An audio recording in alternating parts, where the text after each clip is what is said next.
Welcome. You're listening to Mr. Nightbleed, a place where the night never truly sleeps, and every shadow hides a story. Tonight's tale will drift between silence and fear, guiding you deeper into the dark until your eyes grow heavy. But before we begin, tell me, where are you watching from and what time is it there right now? I'd love to know. And one more thing. Most viewers forget to subscribe, and by doing so, they miss the darkest nights and the strangest stories.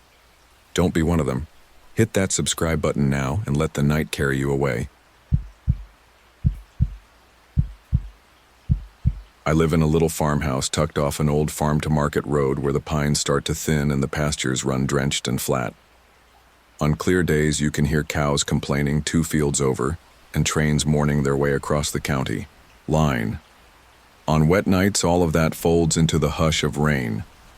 The roof is tin, patched in places with silver squares that catch the first light of morning.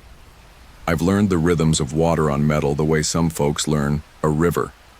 The first, shy taps, the sudden drum roll when a squall muscles through, the long sleep song that settles in after midnight.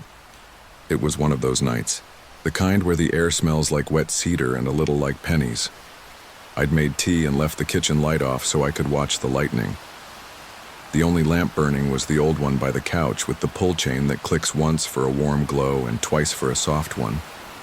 The dog, Minnie, who's mostly hound and hopelessly affectionate, had surrendered to sleep in a crescent by my feet. Every so often she made a small sound, the kind of contented woof that says all is well. In the distance, thunder unrolled, itself like a carpet. Crickets tried their best against the weather and mostly gave up. The rain touched the house as if it were reading a familiar braille. On the coffee table, the tea fogged my glasses. I set them higher on my nose and listened. The hour was easy. That's what I call it, when the world softens around the edges and the house and the person in it come to a truce.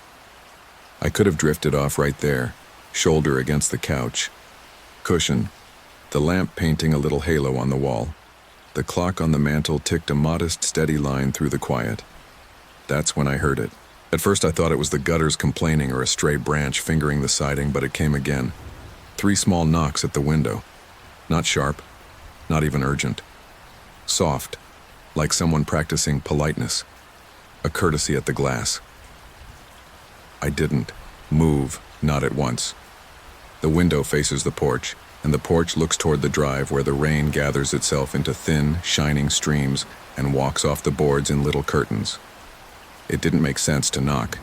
If you stood on that porch, in weather like this, your shoulders would be soaked through in seconds and nobody drops by at that hour anyway. Still, the sound came a second time. 3 gentle taps, then nothing but rain. Wind, I told myself, the way you speak to a skittish horse.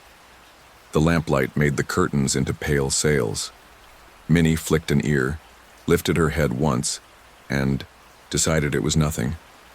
I took this as a vote. I didn't get up. I let the rain say rain things, and I let the house say house things, and eventually my eyes slid nearly closed.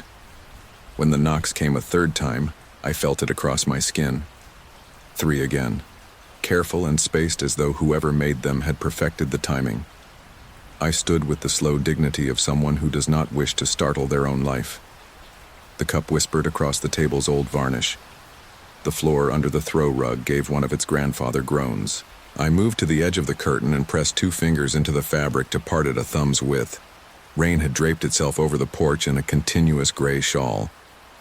The light from the lamp threw my reflection faintly on the window, so I slid the chain and dimmed the room another notch.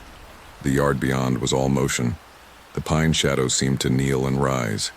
The porch light, a weatherproof bulb I'd bought in town, hummed faintly and pooled its tired yellow into the rain. Nothing else. No car at the end of the drive, no shape by the rail. The old chairs sat where they always sat, shouldering the dark like 2 patient mules. I listened. 3 seconds. 10. I counted breaths, watching the breath ghost the pain and vanish. Then the little knocks again. So soft they seemed to be inside me rather than outside. I flinched and blinked at the same time, a child's reaction, and felt a little foolish. Minnie had lifted her head now, eyes shining. Not growling, but not sleeping either. "Hello?" I said to the window.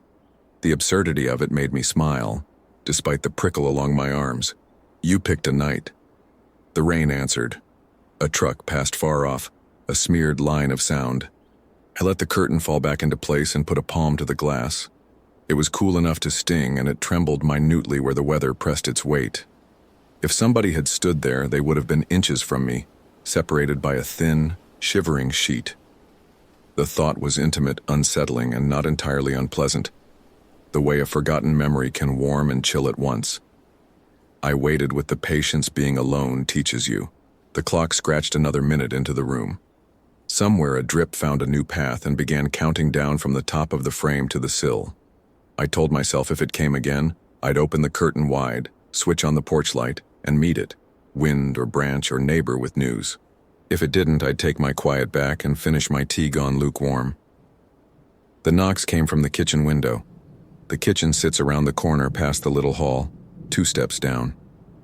Without thinking, I was already moving, bare feet whispering, against the old pine boards. The house is small. You can carry a sound from one room to the next without losing it, but the angle changes your certainty. I stood with my hand on the doorway trim and listened. 3 taps like knuckles with manners. The porch doesn't reach the kitchen window. It looks out at the side yard and the low fence where honeysuckle climbs in summer. There's nothing to stand on under it but sand and weeds. The rain clattered on the tin awning above the back door, and every so often thunder wandered by, giving advice no one could hear. I turned the little brass switch. The kitchen light came up too bright for the hour, and the ceiling fan clicked, once as if clearing its throat. I went to the window and leaned close. Through the rain, the side yard was a gray wash. The fence sagged into the dark, like a gentle sigh. For a long moment, all I saw was the house looking back at itself. Then, the knocks came again, close enough to make me feel the glass change under my breath. I drew a circle with my fingertip on the fog. When I pulled my finger away, there was a fresher smear beside it that I had not made, like the heel of a small hand. Not big enough for an adult, and too low, right down at the bottom edge of the pane, near the sill, where only a child, or something, crouched would reach. My heart tripped and then corrected itself more out of curiosity than fear. A trick of condensation, I told myself. The kind of coincidence an anxious brain arranges like faces in clouds. "Hang on," I said to nobody in particular. I unlatched the back door, fought with the wind a moment. It tried to take the door out of my hand and stepped onto the small slab of concrete with the awning muttering over me. Cold rain bounced off my shins. The light I'd left behind made the yard shine as if it were oiled. I looked for footprints and found no clean marks, only the steady stipple of water. If anyone had been standing at the window, they'd have sunk the toes of their shoes into the sandy soil. There was nothing but the rain erasing its own history. A chime tinkled above my head. It's an old wind chime my aunt gave me. Cheap. Aluminum tubes and a wooden disc that darkened with weather long ago. In storms, it usually rattles a nervous song. Just then it went motionless, hanging perfectly still while the air around it tugged at my shirt. Something in that stilled me too. I swallowed the rest of the thought and went back inside. I closed the door and latched it, feeling a sudden sensible affection for small mechanisms that keep outside things outside. I killed the kitchen light and stood in the soft dark that held a little shine from the living room lamp. Then I heard water that was not rain, the sink. A slow, patient drip into a clean, empty basin. Drip, drip, drip. Every 3 or 4 counts the knock arrived, almost faint enough to doubt. Not quite. You'll think I was afraid, and I was, but only in the lightest way. It was the kind of worry that makes you tilt your head and listen harder, not the kind that makes you run. I turned the faucet to stop the drip. It kept on. I placed a sponge under it to muffle the sound. The knocks didn't care. They came in their patient little sequence, as if whoever was making them lived by a rhythm that didn't belong to weather or plumbing or me. Minnie padded in and stood at my knee. She did not bark. She did not growl. She looked at the glass with the same attentiveness she gives to squirrels and to me when I'm slicing ham. I touched her ears. "It's fine," I told her, and she accepted that for the moment. The knocks moved. Front room again, 3 soft kisses on the pane near the couch. And then, after a pause long enough to doubt, the bedroom window. That one looks out at the pecan tree with the iron hook my grandfather used for a swing. There's no light out back. The dark there isn't unkind. It simply resists understanding. The rain had softened to a velvet pelt, a continuous sound without edges. I stood at the threshold of my bedroom and didn't switch a light. The window glowed faintly with sky. When the knocks came, they were gentle enough to be called considerate. It occurred to me finally that this could be a person, someone stranded by a stalled truck, someone who didn't want to startle me by pounding like trouble at the door. I should have thought of that sooner. I felt ashamed of being spooked, when what was required might be neighborliness. I found my boots and stepped into them without socks, shrugged on my field coat and picked up the flashlight that waits on a nail by the back door. The front door's latch snicked in the old way. The porch was wet as a tongue. The light threw its thin circle out into the weather and drew a million bright stitches where the rain fell through it. I swept the beam across the steps. The jack-o'-lantern of last October still collapsed at the edge because I'd never carried it off. The coil of hose fat with water, the chairs, the rail, the empty place between. "Hello?" I called. "If you need help, you picked the right porch. Just say something." The rain answered. Far beyond the pines, the train said its lonely piece. I took the steps, the beam of the flashlight trembling slightly, because my hand did. In the yard, my footprint pooled water as soon as I lifted my boot. I walked the length of the porch and down to the far corner where the jasmine tries to climb. I pushed the beam into the dark like a spoon into syrup. No eyes looked back. No shape shifted away. Do you know the feeling when you become aware of your own reflection just a heartbeat after you've already reacted to it? I had that. I turned, and in the window by the couch I saw a face and flinched hard before recognizing the ghost as me. Coat collar up, lamp behind, eyes changed by the hour. I laughed, short and embarrassed, rain tapping my cheeks. That's when the knocks came once more, and I watched the glass speak them from the inside. 3 small taps. The pane trembled outward, not inward. I saw it, felt it, the way a drumhead moves, as if something inside the room had lightly touched the window with a knuckle. I stood in the weather and let the rain assert itself over my disbelief. It is not much of a thing, this realization, but it arranged all the smaller things into a different picture. The handprint on the kitchen window too low for an adult. The wind chime holding its breath. The knocks moving before me like a person. You just missed room to room. 2 seconds ahead of your concern. It wasn't outside. Or rather, if it was, it had a way of taking the shape of the house as it went. I went back in, not urgently. Carefully so the door would not bang and rip Minnie's nerves in two. I set the flashlight down on the little credenza my mother used for mail. I sat on the couch where I'd started the night, leaving the curtain open a hand's width. Minnie came and leaned her warm weight against my shin, neither guarding nor fleeing, just present in that simple, forgiving way dogs have. I spoke into the room without raising my voice. "You've been polite," I said, because it felt correct to say. "You can stay if that's the way of it, but I'm going to sleep. You can scold a storm for a long time and it will go on being weather, but sometimes if you treat a strange thing like a normal one, it will decide you're not worth troubling." The kitchen faucet went quiet, though I hadn't touched it again. The chime outside resumed a small, uncertain song. I heard no more knocks, only the roof whispering its steady prayer and the clock stitching minutes together. I slept on the couch with the lamp low and the curtain half open, and woke near dawn to a pale, usable light. The morning after a storm is like a kindness offered after an argument. The yard was strewn with small branches, bright and wet, like bones the rain had washed. I walked the perimeter of the house with my coffee. Mud clung to my boots in loyal cakes. At each window, I looked for the mark you look for when you expect a mark, and I found nothing but water's work.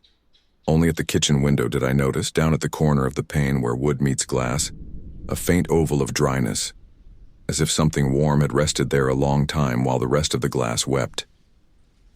That afternoon I told my neighbor, the kind of telling that feels half like confession and half like reporting the weather. She is older than me by 30 years and carries stories as easily as eggs. She said this place had been built by a man with a daughter who never learned to sleep through storms. The child would slip from her bed and go window to window, tapping softly to make sure her father was up, and he'd call her by name so she could go back down the hallway comforted. When the creek behind the pasture came out of its banks once, a long time back, the water had entered the kitchen first and the father had lifted the little girl to the counter to keep her feet dry while he sandbagged the door. She never liked thunder, my neighbor said. And then, as if correcting herself, didn't, I mean. People grow past things, or they don't. That could be truth. It could be the sort of story a place grows to explain itself. Either way, I slept easy the next night because what else is there to do but offer your life to the quiet when it comes? This wasn't a one-off, if you're wondering. It doesn't happen every storm. I've tried to pay attention to what's different on the nights it does. The wind out of the south instead of the west. The temperature falling faster after dark. The way the first rain arrives not as a wall, but as a scattered scout. Maybe none of that matters. Maybe the house simply remembers sometimes and wants you to remember with it. The knocks are never rude. They don't multiply into panic or insist at the door. They come like breath on glass, 3 at a time from room to room, leading you if you let them and ignoring you if you lecture. When they visit now, I don't go outside. I don't announce myself at the porch rail as if addressing an unruly guest. I leave the curtains a little open and the lamp a little low and sit where I can see rain weave its gray cloth between the pines. I keep the dog close and the kettle warm. If I have the presence of mind, I say the name I think belongs here. The one my neighbor told me. The one the past might still answer to. Sometimes the sink drips and stops. Sometimes the clock ticks louder for a stretch, as if remembering its own heartbeat. I have never seen anyone, which is a mercy. I have never felt more than the shy tap of attention at the glass. I can't promise what you hear in my house will sound the same in yours. Old places have their own grammar. Mine speaks softly when the weather leans in. It announces itself like a child uncertain in a hallway of sleeping doors. 3 small knocks, patient as rain on tin, a courtesy to the night. A question asked not to be answered, but simply to be heard. If you try to listen for it now, you'll likely only hear your own house doing its honest work. The settling of boards, the little sigh of a vent, the refrigerator throat clearing. But when a storm has been traveling all day and finds you at last, when the blinds tremble with the low growl of thunder turning over in the distance, try this. Turn one lamp low and sit with your feet on the rug you know best. Breathe until you match the roof's rhythm. Let the world blur at the edges a little. If the knock comes, polite, measured, undemanding, don't rush to the door. Don't scold it or name it louder than it is. Just hold the room steady and answer in kind. I'm up, you might say, the way a parent answers from a doorway, the way a house answers a storm. Go on and sleep. I'm up.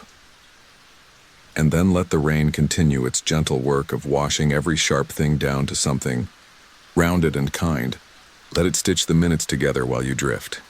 In another room, a clock will keep count as best it can. The curtains will breathe with the weather. Somewhere just at the edge of the next quiet, the glass will remember your handprint, and the small, careful sound will knock once, twice, 3 times and keep you company without ever asking to come in. It started the week the weather turned. The days had been hot and shimmery for so long that I'd almost forgotten what clouds looked like stacked shoulder to shoulder, each one carrying its own small mood. Then one evening the sky shut itself, like a book, and the first rain fell, tentatively at first, like someone testing a piano, before settling into that steady, drowsy rhythm I've always loved. I had moved into the little house at the edge of town in late autumn, when the pecans along the fence were turning the color of tea in the air, even when still, felt like it was humming with change. The house is nothing special from the road. It sits back a little, with a long porch that droops at the corners and windows that look like sleepy eyes. But when you're inside on a rainy night, it feels like a listening place. The roof is steep and close. The walls thin as a secret, and there's a shallow attic above the bedrooms. Just enough space for dust, old boxes, and the wind to collect itself. I sleep in the front room with the sloped ceiling.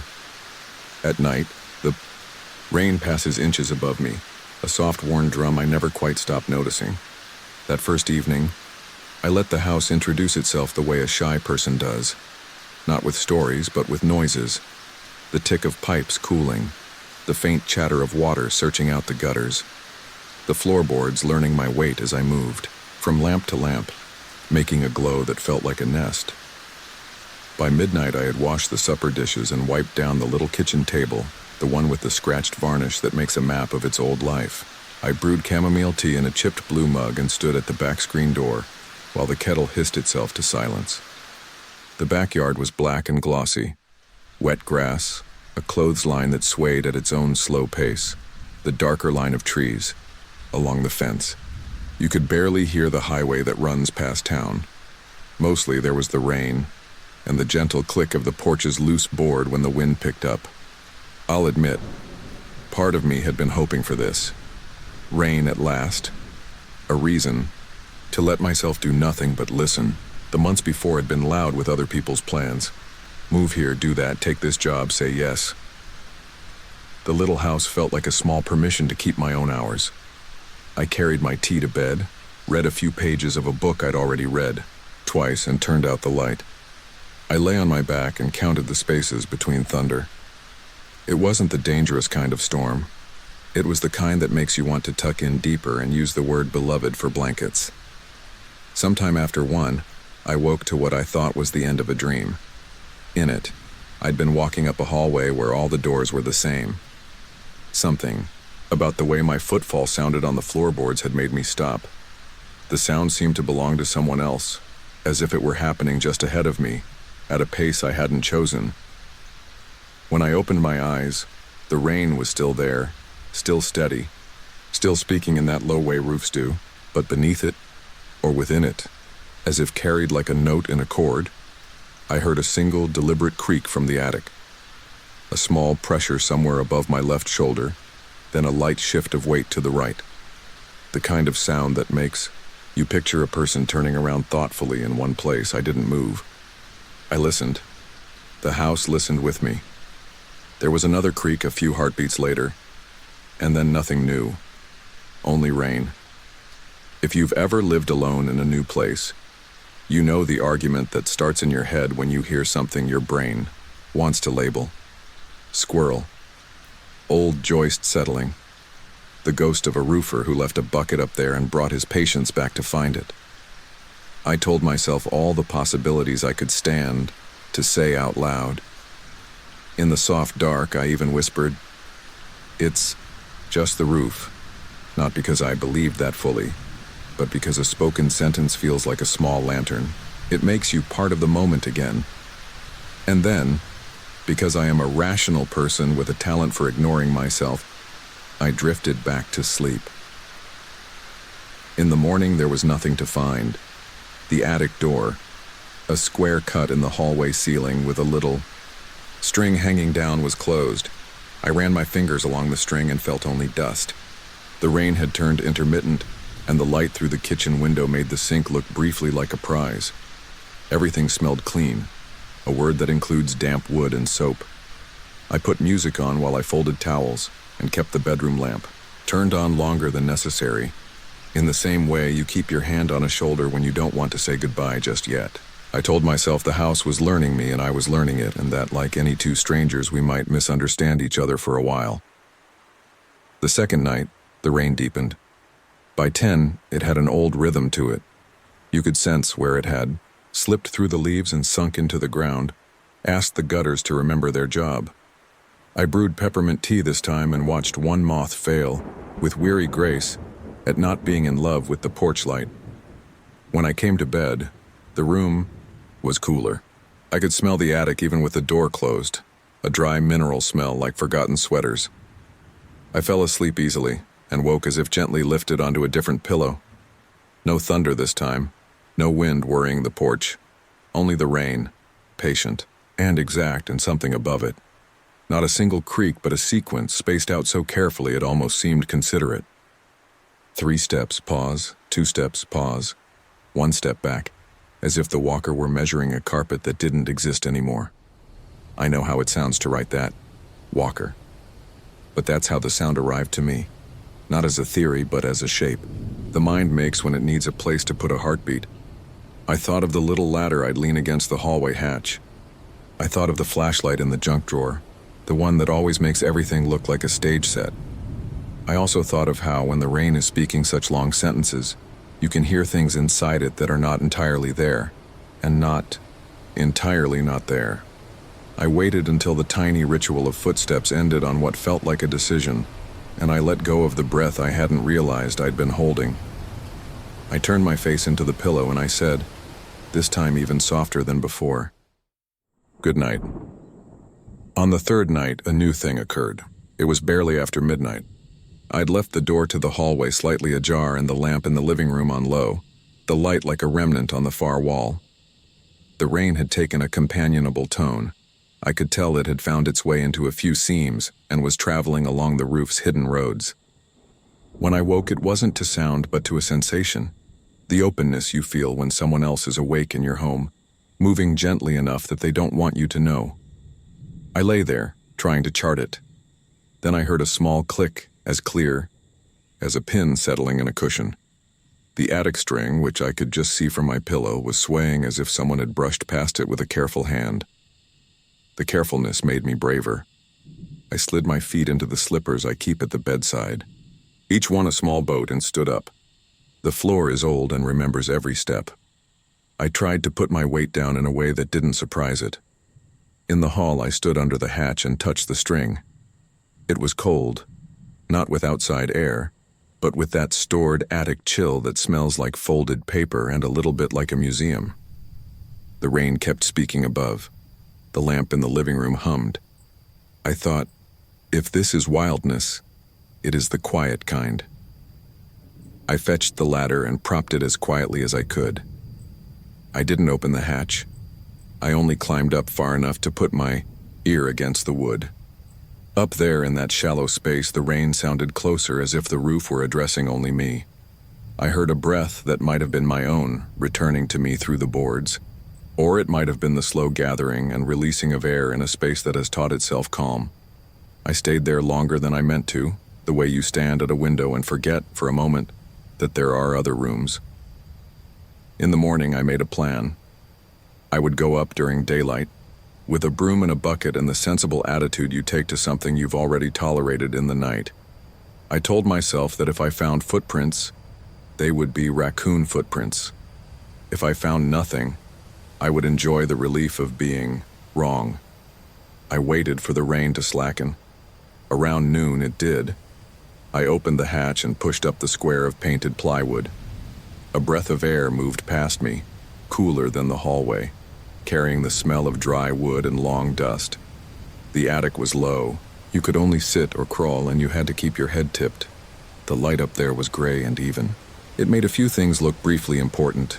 The old wicker trunk with a buckle that didn't close, a row of mason jars whose lids had rusted in patterns like maps, a single child's shoe with no partner and no story attached. The boards were old but not rotten. In a few places I could see that someone had taken care to nail them more than once. I rested my palms on one and felt it answer back with a faint warmth, as if the day's earlier light still lay there, invisible but not absent. I found no raccoon prints. I found nothing that wanted to be dramatic. What I did find under the slope closest to my bedroom was a ridge of dust interrupted by 5 small, regular depressions, like the breath marks left by a hand that didn't expect to need proof of itself. Not long, not large, and not shaped well enough to be anything but what they suggested in a whisper. I touched one with the back of my finger and felt the cool of it, how recently the dust had been persuaded aside. I smoothed the dust with my palm, not to erase the mark but to answer it with an uncomplicated gesture. I see you. I'll keep it tidy.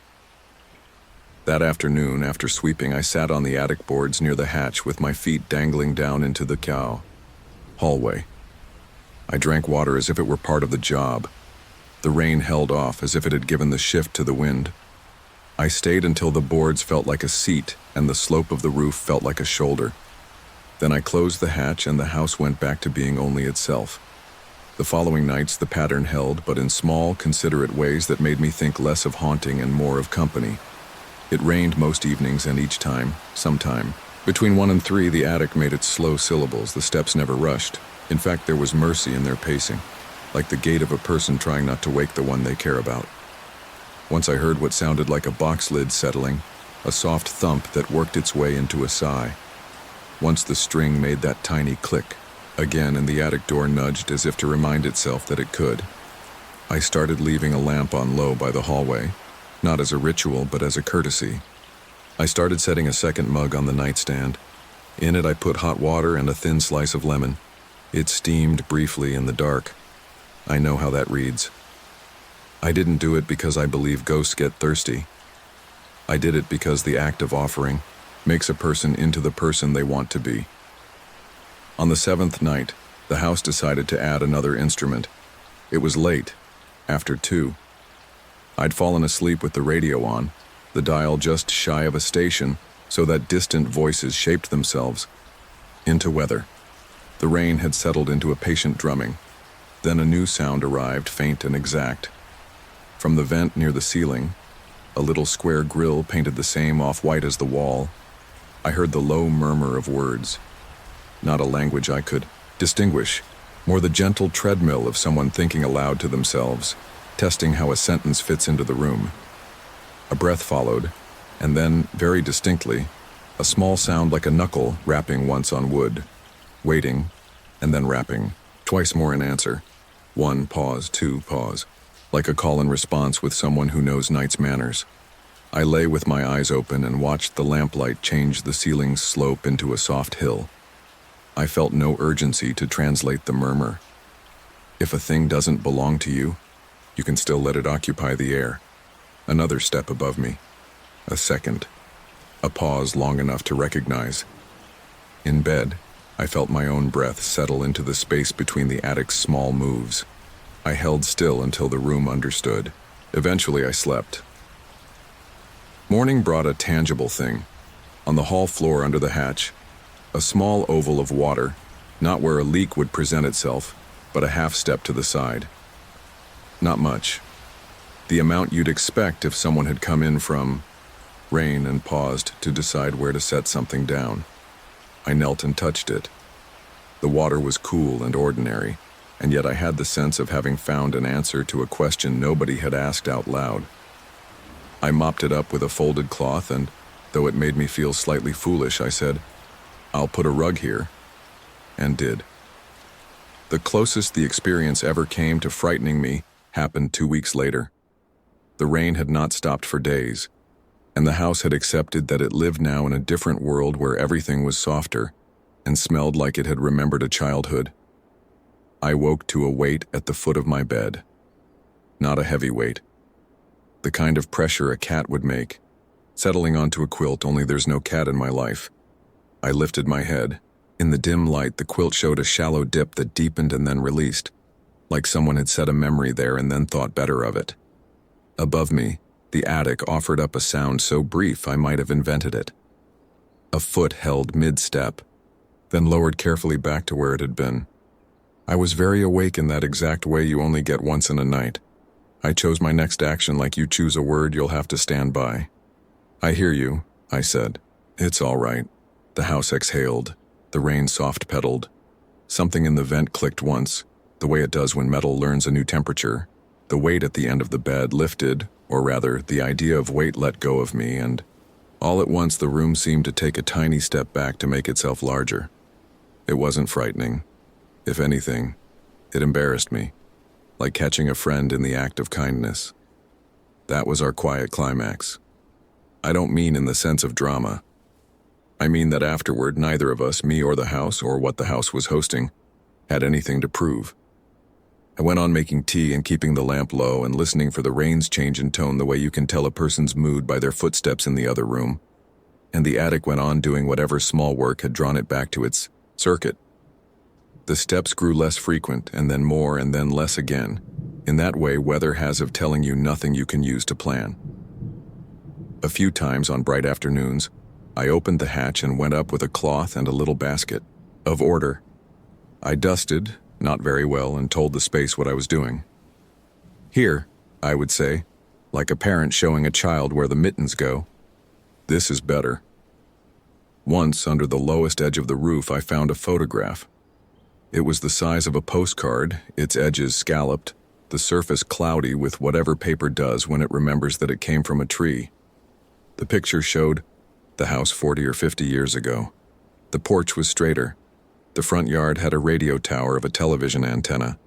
In one window, the curtain was the kind of lace that manages to be both fussy and plain, depending on the light. Only one person appeared, a man on the steps looking at the camera with the polite firmness people used to bring to photographs. He held a hat in his hand, not in the manner of a greeting, but the way you hold an object when you are finished with your day and not yet finished with yourself. On the back, in a neat hand. For nights you can't sleep. I set the photo on my dresser by the little clock that gains a minute a week. I didn't frame it. It didn't want that. It wanted to lean there, looking both like itself and like a window at the same time. I don't know if the man in the picture had anything to do with the attic steps. I don't know if his was the weight at the end of the bed or the breath that traveled once, so softly, through the vent like a person testing whether their voice would be admitted. I don't know if the small oval of water on the rug was a sign or a misunderstanding of ordinary physics. The truth is, I am not interested in pinning the story down so tightly that it can't move. Some things, I think, prefer to be heard the way rain prefers roofs, at a remove that makes music of it. As the season changed, the attic quieted. In the dry months that followed, I'd wake around 2 and hear only the night's own small inventory. A cricket insisting on its own importance, the distant sway of a truck on the highway, a neighbor turning in bed, communicated to me through wood and dirt and the gossip of pipes. On those nights I would sometimes miss the steps, which is a strange word to use for something I never fully invited. But you can get used to anything that means you no harm, if it comes gently enough and often enough in the hours when you are most yourself. Every now and then, when clouds return and the roof begins its soft conversations, I'll feel the house. Remember. The string under the hatch might make its little click. The vent might release a sigh or gather one in. Once, just once, a month after the photograph appeared, I heard the 3 and 2 pattern again, patient as ever. I lay in the dark and let it braid itself into the rain. When it ended on the same quiet decision it always chose, like someone taking their hand off a door they didn't need to open. What stays with me most isn't the stepping, or the wet oval on the rug, or even the small weight that came and went from the end of the bed. It's the feeling I had in those nights of being watched over by a presence that didn't want to be seen, not because it was shy or cruel, but because watching was its way of staying. There's a tenderness to that kind of haunting, a respect. It's the kind of story you can tell yourself at bedtime and not have to get up to turn on another light. If you were here on a rainy night, I could show you nothing that would prove anything. I could make tea and give you the blue mug and turn the lamp to its lowest patience. We could sit in the living room and listen as the roof tells us how the weather moved from the river to the fields to us. I could leave the hallway door open and you might notice without saying so how the string beneath the hatch stirs as if it's remembering a lesson about air. Maybe the vent would make that tiny, polite sound of metal managing its work. And that would be all. Later, when you'd gone, I might carry the second mug back to the kitchen and rinse it as if we had both drunk from it. I might pause in the hallway and tilt my head, the better to hear rain turn itself into sleep. And if, from the attic, there came the impression of someone turning around thoughtfully, keeping their weight light and their kindness lighter still, I'd say what I've learned to say on nights like that, a sentence which is less an answer than a permission. I'm here. Go on. I rented the farmhouse for the quiet. It sat back from the county road at the edge of the pines, the gravel drive long enough that headlights never reached the porch unless they meant to. From the mailbox to the front steps, it smelled like rain, wet, sandy soil, sap from the loblolly pines, the clean mineral breath of a shallow creek that ran in a slow, lazy curve behind the property. Late spring had already put a soft green haze over everything. Broom sedge along the fence, lantana nodding with small orange flames, a hush of new needles high above. At night, the soundscape stacked itself, one layer at a time. Crickets first, then tree frogs, then the wind moving in the tops of the trees like someone dragging a hand through deep grass. Farther off, along FM 2027, a semi would pass once in a while with a low, patient hum, and if the weather was right, thunder would turn the sky to one wide, distant drum. I'd come to write and to rest. My aunt had known the landlord, and because the place had been empty for a year, he gave me the kind of rent that felt like a favor. I promised I'd keep an eye on the property, fix small things, and mow when the grass got shaggy. In return, I could have the whole place to myself until after summer.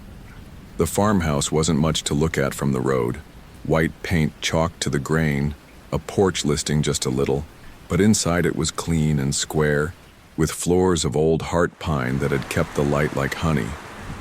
The front door opened into a hallway that ran straight as a rifle barrel to the back door. 4 rooms off it, 2 on each side, with old transom windows above each door to persuade the air to move. The kitchen had new appliances someone had set, down into an older idea of a kitchen. Beadboard walls, a big sink under a window, and a wide oak table that used to belong to someone's mother. If the house had a face, though, it was that hallway, the kind that pulled your eye the way a river takes a leaf and shows it the long way through. The first night I slept there, a light rain came and stayed. I lay awake, listening. Drops ticked through the oak leaves and stitched themselves into the roof. Frogs tuned themselves to the creek. The wind went low and patient. The hallway held the dark like a breath. Around midnight, I got up for water and walked down the hall barefoot. My heel slid a little. I put my hand against the wall to steady myself and felt moisture on the paint, cool and slick. Under my toes, the boards weren't just cool with night air. They were damp, a thin film of wet as if someone had mopped recently and forgotten to dry. I checked the ceilings and the transoms. No leak stains, no funnels set under slow drips. I checked the back door and the little window at the end of the hall. They were shut tight. The damp wasn't a puddle, it had no shape, it was just everywhere, evenly, like breath on a mirror. In the morning, with sunlight waking up the dust motes, the hallway looked fine. Dry. My hand left no print on the paint. The floor warmed the way old wood does, with a gentle creak that felt like greeting. I told myself it was the weather. Spring in East Texas is a kind of damp that takes your shirts and your hair and the edges of your cereal boxes and makes them a little soft. Houses learn to live with it, and maybe my bare feet would need to learn too. Days found their pattern. I woke early to gray light, the creek talking to itself not 20 yards behind the house. I brewed coffee in the quiet, wrote at the table, until the sun burned a hole in the clouds and let the insects get serious. In the afternoons, I'd walk the fence line or drive into town for groceries, waving at the same 2 pickup trucks that passed each day, their drivers raising fingers off the wheel in that old, polite way. By evening, when the heat let go a little, the pines lifted themselves and breathed. I'd sit on the porch and feel the night arrive like a tide. And then there was the hallway. Dry each day, damp each night. It became a small fact, the way a loose board becomes a fact. I kept a towel on a chair by the back door, and after midnight I'd pad down the hall and set the towel under my feet to keep from sliding. In the dim, the transoms made little blue squares. Once I stood there with the hall behind me and the little window ahead, and I could have sworn I heard a murmur that wasn't crickets or tree frogs. It was so soft I had to still myself to hear it. Not words exactly, not even a melody. More like the sound you hear when you put a shell to your ear, the idea of a sea you've never seen. I checked the roof after the second night, It was sound, patched in places but tight. The landlord, when I called, said, "That old place breathes odd sometimes. Make sure you keep the back door latched good. She'll suck in wet if you don't." He laughed. She, like a boat. That's what my daddy called it. The wind in them trees makes a creak indoors if you let it. You're fine. I was. And I would have left it there if not for a small thing that made the hair along my forearms feel like needles for a second. On the fourth night, around 2 a.m, I stood at the kitchen sink and listened to the rain be light and good. It was the easy kind, a curtain you could walk through without losing your thought. And over it, from the hallway, I heard a drop. Not the roof or the eaves. A drop and then another like water falling from a faucet not turned all the way. I dried my hands and went to the hall. Nothing was falling. The air itself seemed to be making the sound. I stepped, and the boards went slick under my toes. The sound came again, plink, plink. It had a point to it like a pin. It was not the frogs and not the wind and not anything I could name quickly. It stopped when I moved and started when I stood still. That was the first strange sign I couldn't put into a drawer. The second came when the pictures along the hallway, all 4 of them, old black and white things you'd think were staged, in a studio, shifted. I had straightened them that afternoon. They were old and their frames had just enough wobble that they leaned if you breathed on them. That night they all leaned the same direction, just a little, toward the end of the hall where the small cloudy window sat. I straightened them and felt the glass cold under my fingers the way river water is cold, the kind that climbs the skin instead of just touching it. I walked to the window. Something in the yard moved. Just wind, I told myself. Sweet gum leaves, flipping to show their pale bellies, and I let the curtain fall back. When I turned, one of the frames had ticked itself crooked again. I stopped. I listened. The plinks, faint as thread taps, counted a few beats and fell silent. The third sign was quieter. A smell. Not mold. Not rot. Salt. It made no sense here. Hours from the Gulf and farther from any real brine. But there it was. So faint it could have been imagined, sitting low in the hall like a memory. The creek behind the property was fresh and thin, with minnows and the occasional turtle. But when the night went deep and the rain kept up, that smell would come and I'd taste it in the back of my throat like the word for a place I couldn't point to on a map. If those signs could be shrugged at, the fourth could not. I'd had enough of the damp, more for the curiosity of it than any real discomfort. So I put down old towels along the length of the hallway, all the way down to the little window at the far end, and I left a dry baking sheet in the middle, an old trick, to catch drips. I took a picture with my phone before bed just to have maybe a joke to show myself later when I was making too much out of the ordinary. When I got up around 2, the way a person does for no reason except that it feels like someone has said their name, I stepped into the hall and knew before I touched anything that the towels were heavy with water. You can tell by sound and by weight. A wet towel sits like a sleeping animal. The baking sheet held a circle of water a finger deep, and there were marks, not footprints, not handprints, something more hesitant than that. The towels bore darker ovals as if a person had placed their palms there, not to move forward but to hold themselves still. There were 4, spaced too close together to be hands and feet, too far to be a small animal's. They made their way from the back door toward the center of the hall and stopped there. The floor around the baking sheet was spattered not in the pattern of an overhead drip.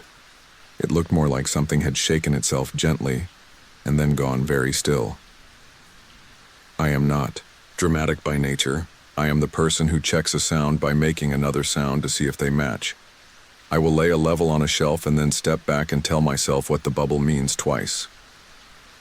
I turned on the lamp in the kitchen and looked with both eyes. I took another picture. I pressed my hand to the wall and it came away wet with cool, clean water. I touched the water in the baking sheet and held it to the light. It wasn't brown or rusty or green. It didn't smell like anything. I put the baking sheet up on the table and sat down. The clock on the stove said 2:17 a.m. The number stuck with me, not because it was special, but because the small, neat 7 had burned itself into the green digits on all the clock radios I grew up with. because my father used to wake at 2, and I used to hear him standing in the kitchen in the dark, patient as he always was, because sometimes stick for no reason but their sound in the mouth.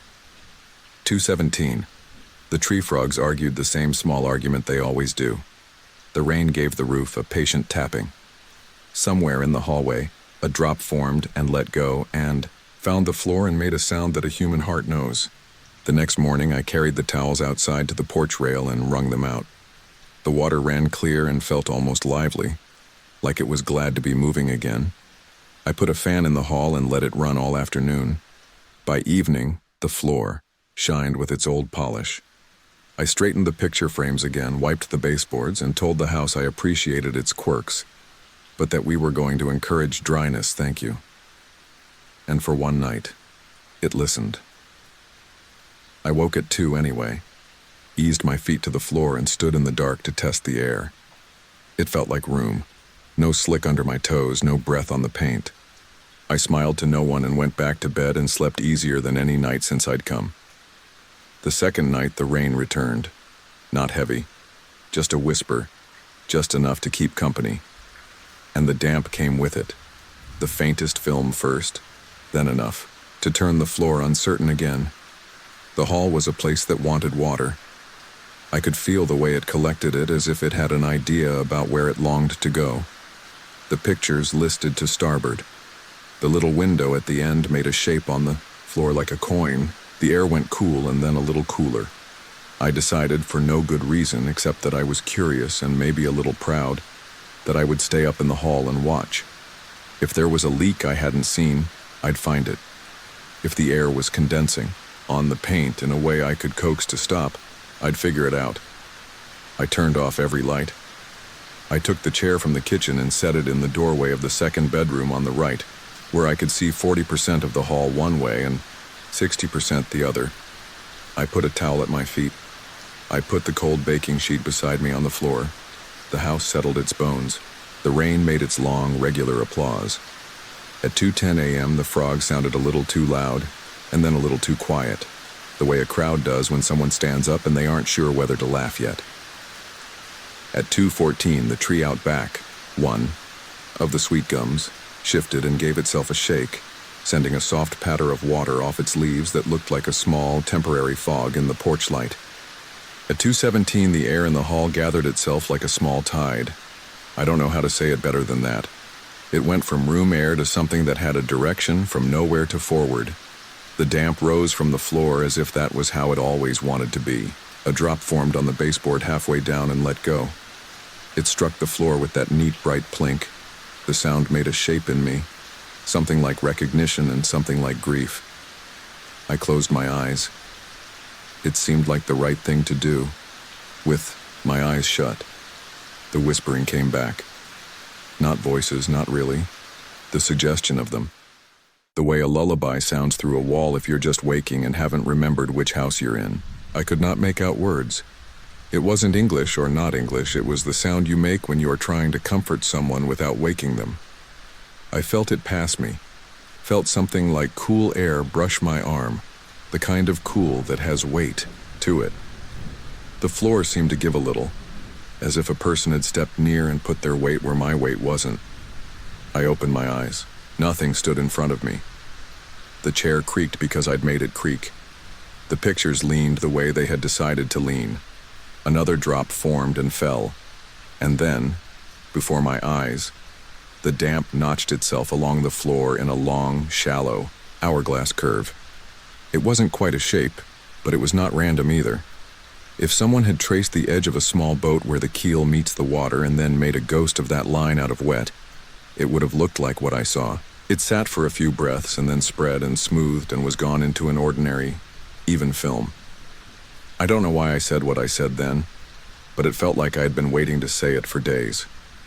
I said, "I'm here." A tiny sound answered, from low along the wall, as quiet as the last line of a prayer. It didn't say anything I could retell, but being alone and being not alone are versions of the same room, and I was, for the span of a slow heartbeat, not alone in a gentle way that made the hairs on my arms lift and lie back down again. I put my palm flat to the baseboard, Someone somewhere else placed theirs flat over mine. The pressure was not pressure, it was temperature and a kind of intention. The cool was not cold, it was the cool of well water. "I'm here," I said again, because in some places you repeat yourself to be kind. Something in the house exhaled, not a sigh. Something that had borrowed air gave it back.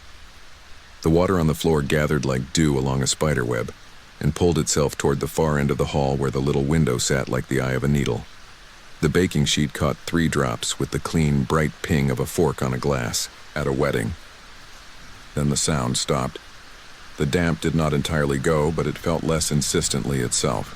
When I took my hand from the baseboard, my palm was wet, and my skin smelled, not of salt exactly, but of worn rope and sun on water, and the idea of a dock where a line has been tossed and caught and made fast.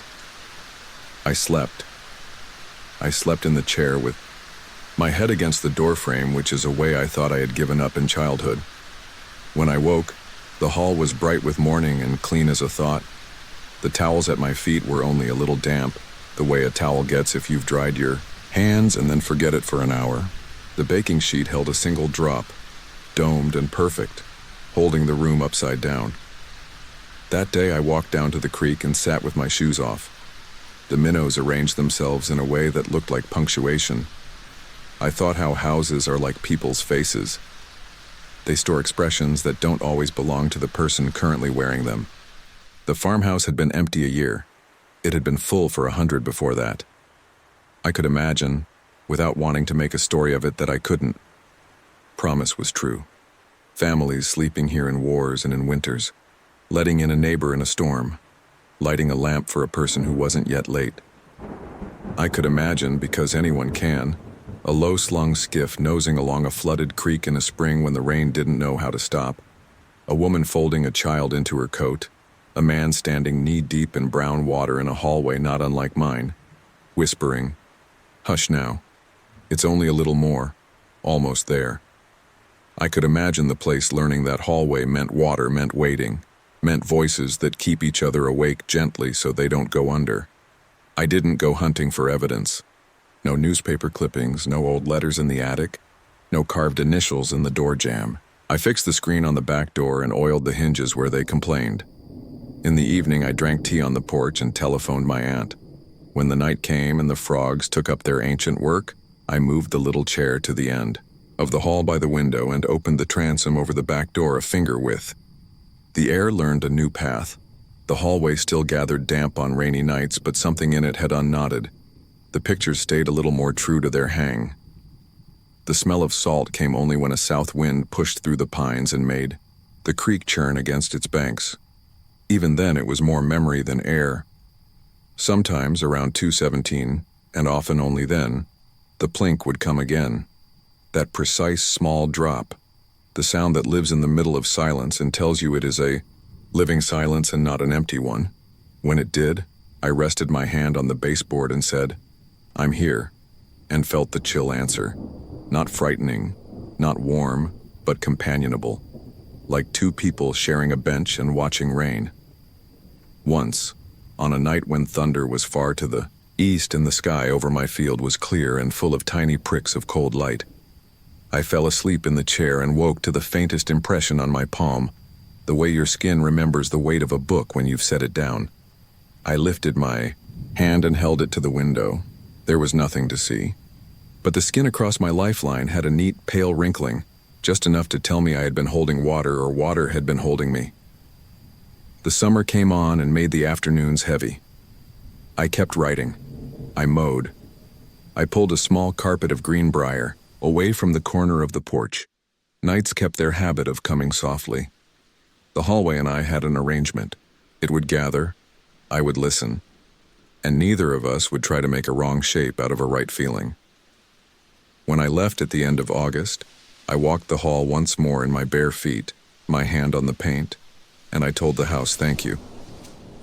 The sail, air we'd trained through the transom, made a small sound as it went past, like the hem of a dress moving along the floor. I like to think I heard, or only felt, a soft reply that had been said before and would be said again whenever the hour and the season met. I still dream of the hallway sometimes when rain wakes me in a different place. In the dream, it's always late, after midnight, but before the hour that crosses into morning, and the house knows as much as I do that someone is traveling. The pictures lean just enough to point the way. The window at the far end looks like a coin someone will keep forever in a pocket. And along the baseboard, in the neat place where wall meets floor, a line of wet gathers itself with patience, and the very first drop as pure as a clear note in an old song, lets go and falls and finds wood. In that moment, if I'm quiet enough to hear it, I feel a hand laid over mine the way two people will make a bridge when the water is not deep but it is moving. And what passes between them is not fear but the knowledge that the night does speak. And if you answer softly, it will sometimes answer you back and not ask for more than you can give. It is not a story with an explanation. It is not a warning or a legend or a lesson, not exactly. It's a hallway that stays damp when the world is damp, and in that damp, when the clocks find the same number they always do, there is a whisper that sounds like care, which is another word for someone staying awake with you a while so you can sleep. I don't know who taught that hallway to hold water like a memory. I only know that when I was the one there to listen, it did not ask me to be brave, only to be present.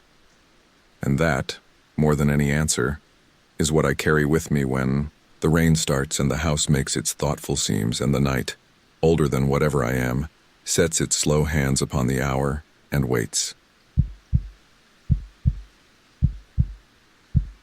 The night the storm came in off the bay, I had the house tucked and quiet like a sleeping thing.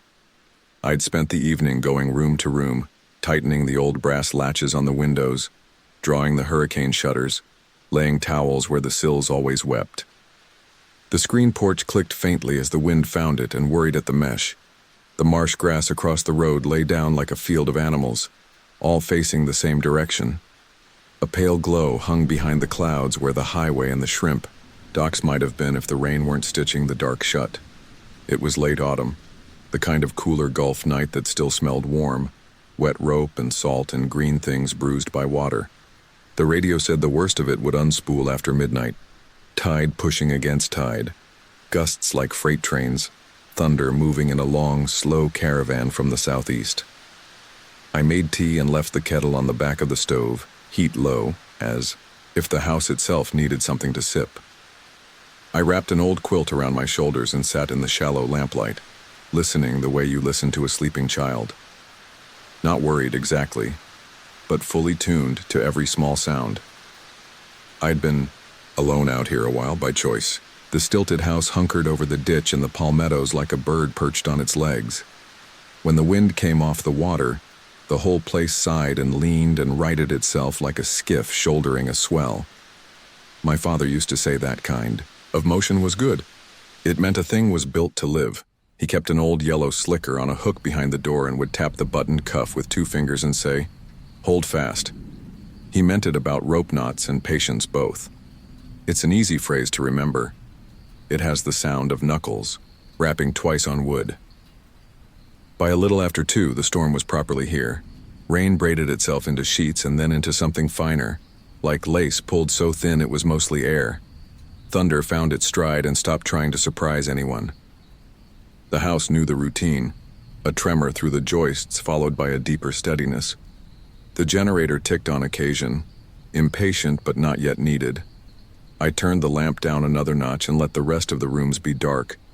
In the pauses between gusts, I could hear the tide in the drainage canal, sliding up, sliding back, like breath without lungs. That was when I noticed the voices. They were low, not carrying words at first, more like the idea of people standing together and speaking softly just outside the glass. I thought it was the wind catching the palmettos and running through the fronds, brushing them one against another. I almost smiled at myself for hearing company in it, but then a sentence lifted cleanly from the noise and folded back in. I couldn't have repeated it, the way you catch only the rhythm of someone's speech on a train you've just passed. Another pause and another, like the shuffle of talk over backyard fence boards when neighbors think you're in bed. I went to the kitchen window and cupped my hands around my face to kill the lamplight's reflection. The porch was empty, both. Rocking chairs nose to nose where I'd put them so they couldn't wander. The ficus, a stubborn thing I'd dragged inside for the season, trembled in the corner, leaves chiming against one another. Rain was coming slantwise, big drops slapping the screen, breaking into spray. No silhouettes, no flashlights, no warm bead of a cigarette tip hanging in the dark. The radio purred to life with the cold voice of the weather bulletin and then popped into static. Channel 16 on the Marine band broke squelch, a thin, far voice, something north of the jetty. It could have been anyone, anywhere, radio waves hopping the wet air. I clicked it down and let the storm have the house's sound again. There's an hour on nights like that where your mind makes everything into a word. The kettle hum becomes a vowel. The old fridge breathes in consonants. The little draft that lives under the door says S and shay and hush over and over until it turns into names. I told myself that. It was the kind of steadying, reasonable thing you tell yourself.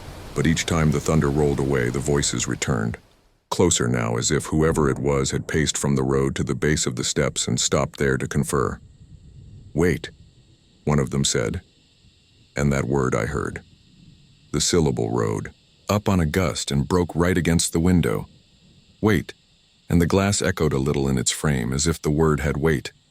I'm a practical person. I got the heavy flashlight from beneath the sink, the one with a grass stain on the rim, and checked its beam by painting a stripe of white across the cabinets. The cat, a thin gray thing that had long ago decided we belonged to each other, lifted his head from the back of the couch and put it down again without opening his eyes. Outside, the shadows pooled and moved. I put the leash around my attention and made it stay. There was a knock. It was soft enough that if the wind had been a touch louder, or the thunder a little nearer, I might have missed it altogether. A fingertip. Against wood, not a fist. 2 taps. "Hold fast," my father's voice said in my head, not as a comfort, but as a shape the storm had chosen to make. I carried the flashlight to the door and put my ear against the cool grain. The storm's vocabulary was broad. It sometimes found syllables in the corners that the ordinary day can't reach. It's easy to be fooled into talking back to it. So I did not. But something in me must have leaned toward answering, because the screen door, that hadn't been unlatched all season, rattled on its frame as if someone had set a palm flat to it and pushed just once simply to test the give. The latch held. I felt the push through the old pine of the inner door, a kindness almost. Testing. The way a mother brushes a child's hair back without waking them. "Who's there?" I asked, and because I was alone, I let the softness in, my voice stand. There are moments when the truth of a night lays a hand on your shoulder and you feel the shape of it. It doesn't come all at once. It comes as a great patience. What I understood then was not that I was in danger, or that someone wished me harm, or even that anyone was present. What I understood was that the storm had company in it, the way rain has fish in it when you're a child and listening at the window, the way thunder has a story. On the porch, the rocking chair nearest the door moved a half inch and stopped. Not a slide, not pushed by a hand, not shoved by a gust. It rotated a fraction the way chairs do when a person shifts their weight on the floorboards. The little metal wind chime my sister had given me years ago, 5 tuned bars hung on a driftwood, ring, struck each other softly 3 times, although the draft inside the porch ran the other way. I had an impression, nothing more, of a figure standing in the screen's glossy reflection, where the darkness collected between lightning. A smudge where there had been nothing, a thinning where there had been more. The impression was of 2 figures, then 3. Or it was only the world moving as I watched. The voices came clearer, and I recognized their cadence. This is a strange thing to try to explain, but I'll try. You know how someone says your name from another room, and there's a set of footsteps you can identify just from the sound they make in the hall?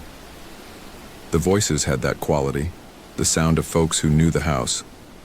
Not in their words, which were few, but in the way they rested, between them. The way they seemed to find the places where a person might stand to be out of the wind while speaking. Beyond the screen, words lifted and fell, never quite found, like shells picked up by the tide and put down almost exactly where they began. A pale green flash lit the clouds sideways, and every edge in the room sharpened. When it faded, I'd set the flashlight on the table and put both hands on the door, as if at any moment someone would press from the other side and I'd take their weight. It was then I noticed drops of water sliding from the gap under the door and gathering into a small, neat oval on the rug. The screen door was latched. The inner door was shut. Yet water gathered, and in it the faint shape of a footprint formed, a fisherman's boot, narrow heel and round toe, then blurred into shine and lost its edges. I don't drink. I don't take anything that would lead me by the nose into dreams while I'm awake. I say this to make plain what I saw, as plain as I can. If the night had wanted to frighten me, it could have. Instead, it wore itself down at the edges until I felt as if I had been up too long, and the quiet part of the day had padded up beside me to ask a small favor. I unlatched the door, not the screen, just the inner door, and opened it half a hand. "Are you out of the weather?" I asked, and I found I meant it exactly that way. The answer was not a word, but a soft, collective breathing. The smell that came through the cracked door was marsh mud and old canvas and wet rope that had been coiled wet too many times. It was the scent that lives in boat sheds and in the cuffs of men who throw cast nets at first light. My father's slicker had smelled like that on winter evenings when he came through this same door, laughing at how the rain found him no matter what way he walked, tapping the buttoned cuff twice and saying, "Hold fast," before he hung the coat on the hook. "Is someone hurt?" I asked. "Do you need a hand?" "Wait," a voice said again, and the way it said it was gentle, almost apologetic, as if it had made a small promise it intended to keep. The thunder came nearer for a while, and for a while longer, the rain let itself be everywhere at once. I sat on the floor with my back to the door and the flashlight pointed down at my feet, so I wouldn't turn the world into weather if I glanced up. At intervals, the voices softened into something I can best compare to singing without melody, just the roundness of sound carried in company. The cat came down from the couch and threaded himself between my knees and the door and looked up, his eyes almost black. He seemed content to be there with the rest of us, whoever we were. At 3, the generator kicked properly, and the lamp on the table raised itself by a breath. The radio, unasked, woke and hissed to a station I never listened to. A newsreader stumbled through words about a downed power line somewhere far away, and then a song from 20 years ago spun into the room, the chorus like rain. I reached up and turned the knob until it clicked, and in that small silence, the voices gathered themselves into something like a sentence. "Hold fast," they said. Not in my father's voice, not in any one voice at all, but in the place of his voice, the space where it would have been if he'd been there to say it. "If I tell you," I cried, "it's not because I was frightened. It's because that phrase on that night in that house was a key in a lock I hadn't reached for in a very long time." I leaned my head against the split in the wood where the grain always felt like a river under skin and let the storm do the rest of the talking. Time stretched out and took its ease. The thunder moved off in careful steps. The rain thinned, then silked, then fell away in a long last curtain. The wind remembered itself and lost interest. The voices never raised themselves or reached for effect. They went on speaking in that low, companionable way that people do when the hard work is over, and nothing remains but to sit a while and be with one another. Somewhere toward dawn, I must have dozed with my cheek on the door. I woke to the quiet you only get after a heavy rain, the world soft as a wrung-out cloth. The air in the room was a touch cooler and smelled of washed wood. Outside, a waterlogged pallet bumped softly against the pilings. A gull called once and thought the better of it. When I opened the door, the screen lifted and set itself again, on its hinges like the breath of a sleeper. The porch was slick and clean in that way storms can make things clean even when they've been unkind. A single reed had threaded itself through the chink between floorboards and stood upright, beaded with drops. The rocking chair was not where I'd left it. It had turned a quarter toward the marsh, as if the person who'd been sitting there had stood and faced the softening sky for a spell. On the inside sill of the window beside the door, atop the neat puddle my towels hadn't caught, lay a brass button greened by time. It had the impression of an anchor pressed into it, worn almost smooth. The The back showed the ghost circle where threads had once run through. I touched it and my finger came away damp and faintly slick with weathered metal. I could tell you that the button had been my father's, but I can't prove that. I could tell you it had ridden some current out of the past and found its way back on that particular tide, that particular night, because the storm had opened a door wider than my own and let something through that was bone-deep familiar. I could tell you that, and I would mean it, but meaning isn't proof. The proof I had was an ordinary thing on an ordinary sill, and the way my hand shook and then steadied when I picked it up. Later, after the day drew itself up and went about its business, I walked down to the edge of the canal. Debris had gathered in the elbows of the bank, palmetto fronds, lengths of dock, a child's blue bucket, a crumpled plastic bag balled around a bundle of grass. The world turned out to be all drift and arrangement again, exactly as it had always been. I stood there with the button in my pocket and watched a mullet nose the surface and disappear, watched a heron step into its long, slow morning. A neighbor's truck eased down the road with its wipers wagging and the driver lifted 2 fingers from the wheel, the way we do out here to say we've seen one another and that is enough. If you ask me what really happened, I will tell you this. On a night of wind and rain, through the roar of it and through the steady quarters of thunder, low voices rose and fell as if someone was speaking right outside my door. They used a word I knew, a word that fit the house and the history of the hands that had built it and the weather that had shaped it. I opened the door a little, and nothing bad happened. The storm sat on the porch with me until it was tired of itself, and then it moved along. For a week afterward, the house seemed to remember a softness it hadn't carried in years. Floorboards that usually complained fell quiet. The cat slept on the mat by the door, as if it had found a warm ghost there and wanted to share. When I went to hang my jacket, I left a space between it and the empty hook to its right where my father's slicker had lived. It's foolish, I know, to make room for things whose shape you can't keep. But I did, and I do. Sometimes, on other windy nights, I think I hear them again. Not with the same clarity, just a murmur braided into sound. It's easier now to let it be what it is. It's easier to sit in the lamplight with a cup of tea and listen without trying to pull words out of weather. The house groans. The marsh breathes. The screens shiver. The world talks in the way it does when it's too big to make sense. And if, out of that, something rises that feels like company, I let it sit a while. I set a second mug on the table, without remarking upon it. I sleep well, knowing some nights have more in them than we've learned to name, and that sometimes the small, steady words are the ones that reach us. If you ever find yourself out here with the rain coming on and the thunder walking its slow rounds, you might hear them too. Don't fling the door wide. Don't bolt it shut. Leave a hand's width and your good sense. Sit and let the storm tell you what it remembers. If you have a word you live by, keep it close in your mouth the way sailors keep a whistle in a pocket. You might be surprised what answers. As for the button, it lives now in the shallow bowl on the shelf with the loose screws and the smooth pebbles and the keys whose locks we no longer have. Sometimes by the window, the morning light finds it and brings up the ghost of the anchor, and the green looks almost like the bay under cloud. I touch it when I'm passing, not to summon anything, not to prove anything, just to feel the cool, small shape of it. It is ordinary, and, for me, that is the strangest and most comforting thing of all. In the end, the storm left me a thing that sits in my hand and doesn't explain itself. The house keeps its quiet. When the wind rises, the chime gives 3. Soft notes as if someone has stepped out onto the porch and turned the chair to see the weather coming. And I hear, in the hush between one sound and the next, the same old gentle instruction. Hold fast.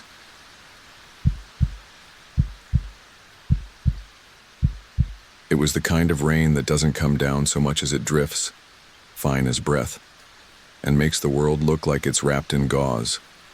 I had been driving for hours beneath it, wipers keeping time like a sleepy metronome, tires humming over the blacktop in a steady lullaby. Late spring had come soft that year. Warm air, crickets loud in the ditches, the smell of wet grass rising from fields that rolled and dipped away into the dark.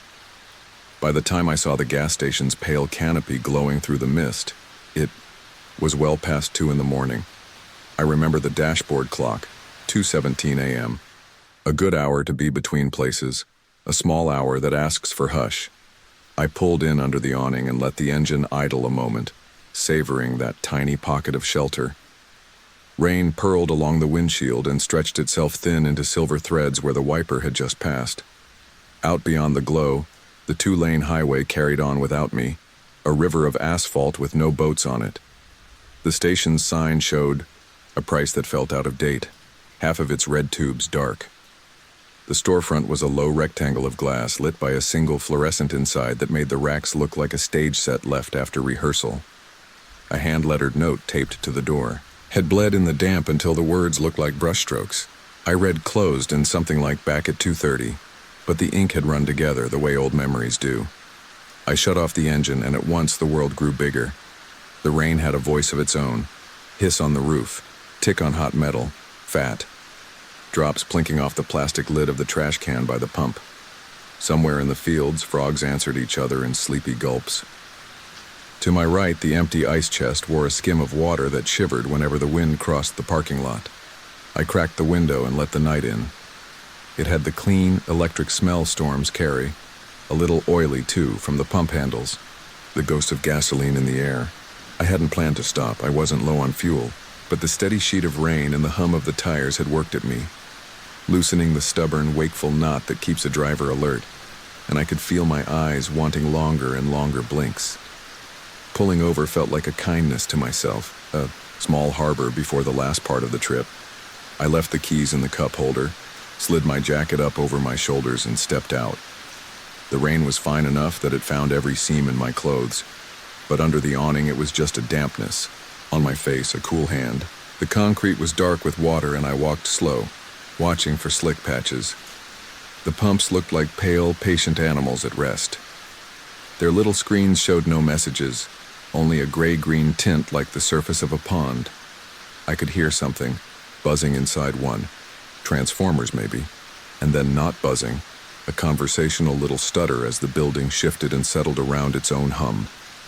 On the glass door, the tape edges of old flyers had left pale rectangles, like the frames of photographs that had been taken down. A lottery poster sagged inside, listing the dates of drawings I'd missed. The fluorescent over the counter flickered every few seconds in a rhythm too slow to feel like a flicker, more like a blink. Every time it closed and opened its electronic eye, the shadows in the aisles leaned and stood back up again. That was when I noticed the feeling. The quiet sense, nothing sharp that someone else was sharing the awning with me. Not close, not even near. Just that awareness you get sometimes, the prickling of the skin at the back of your neck that says you're within the idea of company. It would have been easy to blame the mirror above the door, one of those convex bubbles that lets a cashier see around the racks. My reflection was a small shape in that globe, stretched and curved, and so was the aisle behind me and the far corner of the store where the light didn't quite reach. But the feeling didn't seem to belong to the mirror. It seemed to belong to the dark itself, to the edges of things. I gave the door a gentle try. It was locked. The note fluttered against the glass with the draft of my sleeve, breathing a little. Behind the counter, a small black and white TV sat on a milk crate. It showed snow, no sound, no picture, just a broad river of static. That reassured me. A place that's playing static is a place that is truly empty for the night. It felt like finding a shop cat asleep by the register. It meant nothing was wrong. Still, the feeling persisted. Not the alarm bell kind, and not the get back in, your car and go kind. More like the way you feel in an old church when you realize how much space stretches above your head, how your footsteps make a sound you didn't intend. To pass the minutes, I fed $1 into the soda machine outside. It hiccuped and blinked, and the drum inside whirred a slow half-turn, not enough to deliver anything. The bill came back with a tired little cough. Fair enough, I told no one, and slid the damp bill into my pocket. The air pump at the far end of the lot came to life all on its own, as if overhearing me and deciding to contribute. It hummed, and the coiled hose twitched, tapping against its metal belly with a sound like hollow bamboo. Then it stilled again, leaving just the rain and the far-off chorus of frogs. At 2:22 a.m. by my watch, A thing happened that I did not at first connect to anything. Inside the store, a thin string of receipt paper unfurled from the register and drooped to the counter like a pale ribbon. It moved the way something moves at the very end of a breath. I would have missed it if the fluorescent hadn't blinked at that exact moment, making the white of the paper stand out for a blink's length in the dim. A little later came the first real oddity. The door gave its shopkeeper chime. Not loud. Just that cheerful two-note note that says you've entered. We know you're here. But the door didn't swing. It didn't so much as tremble. The sound was small and tidy and even. I stood very still, looking at my reflection in the glass. I could see the empty aisles, the wire racks holding bags of chips like thin ears, the convex mirror's black pupil, another 5 long heartbeats, and the chime did it again. Ding ding. In the old homes I grew up around, pipes used to sigh and burp in the night. The house sounded like it was remembering speech. This felt like that, a mechanical memory playing itself back to no one in particular. Back at 2:30, the smeared note had said, 8 minutes. It seemed a simple human number. I checked the lot the way you check a thing you know will still be itself. My car sleeping under the canopy, the empty highway, a single yellow moth fanning its wet wings against the light. In the farmost corner of the awning, where the concrete darkened into a deeper rectangle, water dripped from a seam into a patient puddle. Each drop made a tiny crown on the surface and fell back into itself. I fixed my eyes on that repeating circle while the rain whispered and the frogs murmured and something like quiet, elderly pipes sang the door a second and a third time. There are several ways to feel watched. One of them is sharp and cold and has a shape and you know to leave. That's not what this was. This was the other kind, the one that makes you aware of your bearings, makes you stand a little straighter, though you don't know for whom. I turned slightly so the glass became a dark window and I could use it as a mirror for the lot behind me. The awning's posts stood in their wet shoes like gray trunks. Beyond them, the gravel swam in the mist. I saw no one. The rain behind me had the gentle ticking gait of a person walking away down a long hallway.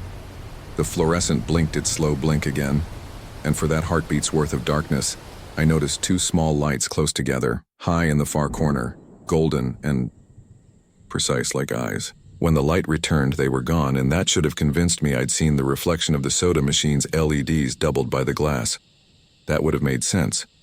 But their absence felt like a presence leaving, and the small hairs at my wrists rose as if the air had cooled. To shake it off, which felt comically dramatic in such a quiet place, I walked to the edge of the awning where the rain blew in sideways and let the damp sprinkle my cheeks. Overhead, the metal roof carried the rain like a drum carries fingertips. It made a soft, dry thunder that lulled more than startled. I could have fallen asleep standing there, swaying, if not for the way the awning took a deep breath and sighed. A sound made of blown rain and settling bolts in the vast black fields beyond. At 2:26 a.m., the black and white TV behind the counter woke up. There was no voice. The picture folded itself into flat gray shapes and began to change. A commercial, a weather map, a car driving down a road. That was the impression anyway. Snow shifted to picture. Picture returned to snow. I waited for sound and got none. A storm band rolled across some unlabeled county bright as bone. The door chime sounded again, not quite answering, not quite calling, and somewhere far in the back of the store a second fluorescent flickered, then stayed on. The aisle shining beneath it filled with gentle clarity, stacked paper towels, a row of antifreeze, the white cardboard of an empty display. The receipt paper on the counter stirred. I put my palm to the glass. It was cool in a way that felt considerate, as if the night were offering me the temperature it knew I needed and no more. My breath made a fog circle. On the other side, a circle of fog appeared too, as if drawn by the same hand. The twin ghostly shapes met and thinned and vanished together. I took my hand back and waited. It did not repeat itself. The fluorescent blinked once more, and my attention fell into the dark angles of the ceiling where the light couldn't organize the space. Something about the way that corner-absorbed brightness felt like watching someone in a crowd who is trying not to be seen. Escalation is a funny word for small things, but that is how it happened. Small additions to the air, placed as neatly as coins on a table. The first coin was the scent of coffee that hadn't been made. It rose warm and imaginary from the dark as though the idea of it had weight. The second coin was the way the air pump kicked on again, yes, but this time it stayed on and on.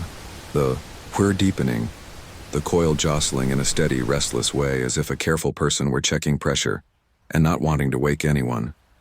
I realized then the frog chorus had gone quiet all at once, the way a room goes quiet when someone halfway through a sentence remembers they've left something on the stove. The third coin was wet footprints on the concrete. That startled me, but only after it had already existed.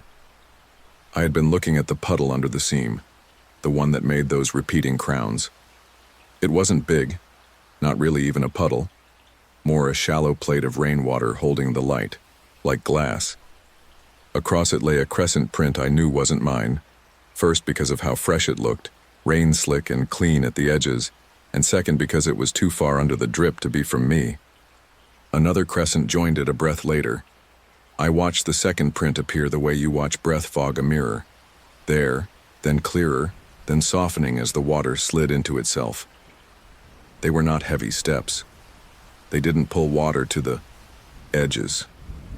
If I had said the word gentle out loud, the sound would have fit the sight of them. I took a step back without meaning to. The door chime gave its little sound friendly as ever. The TV behind the counter went briefly perfectly blank. My reflection in the glass looked like a photograph of someone I used to know. The awning breathed again, a long exhale that brought, with it the scent of damp cardboard, a penny's worth of metal, the sugared edge of spilled soda. The pumps made a sure little click, and for the first time, one of the gray-green screens woke and told me in calm letters, "Hello." I smiled, actually smiled, because it felt like the gas station was trying to be a home, making normal noises a day place makes, trying them on in the night. Something in me answered that effort with a soft gratitude I didn't expect. And maybe because I relaxed a little, that was when the moment arrived. Not a shock, not a jump. Just a pause, as formal as a door being held. In the convex mirror above the door, a tall, narrow silhouette stood at the far end of the aisle where the single-lit fluorescent wasn't quite enough. Its shoulders were long, the way a coat makes, shoulders long. Its head was small, held at an angle that did not read as curious or threatening so much as attentive. I did not move. The mirror is made to stretch and warp what it shows, and I gave that thought plenty of room. The shape did not change. The door chime offered its two notes, as if to point politely. "Hello?" the pump screen said again, as if seconding. Don't know how long we stood like that. The mirror and me in the shape that was only a shape. The rain softened. The fine hiss turned to a gentler ticking. I thought my body would tremble, but it did not.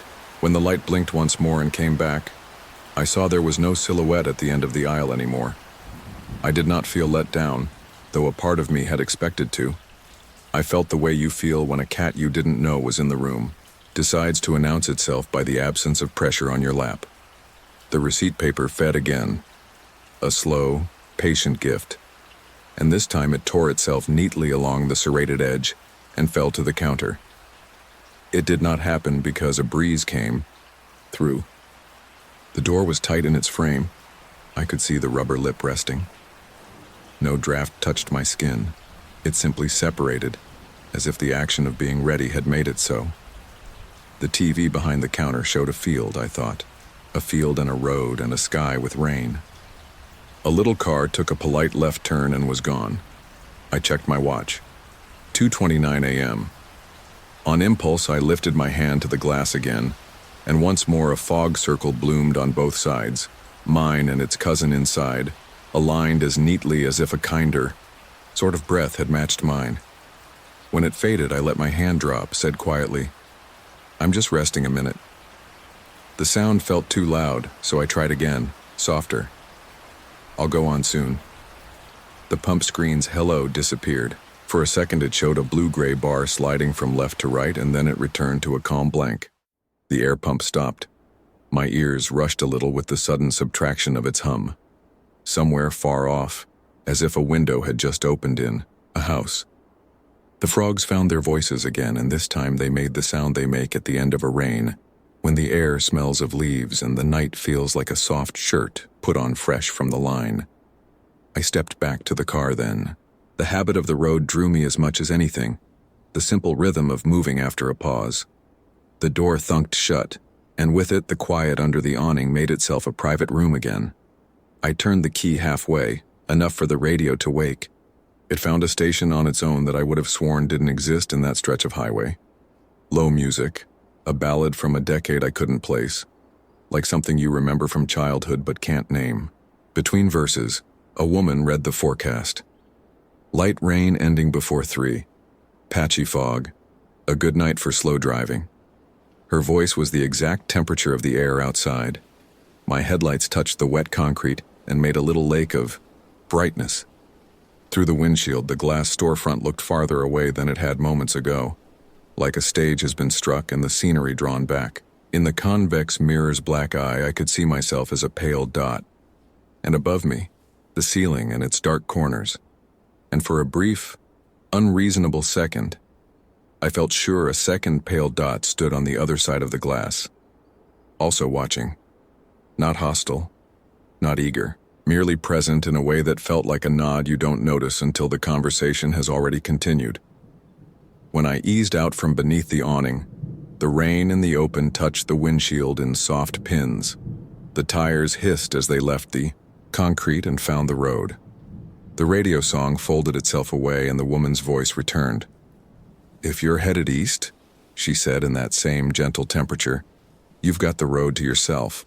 Drive safe now." There was no call sign, no station name, just the highway, the crickets forgetting themselves again, and the long, even sound of the engine settling back into the work it knows.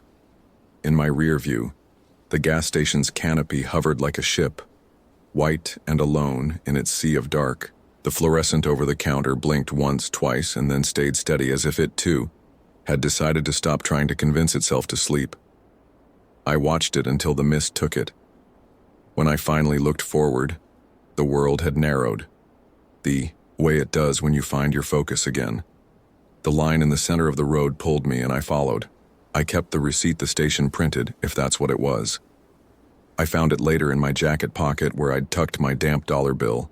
It wasn't wet, which struck me as odd. It had the store's name shredded by the printer's misalignment, letters too tall and then too low, overlapping like the tracks of two walkers sharing the same path at different times. Under those broken letters, "Thank you, understand."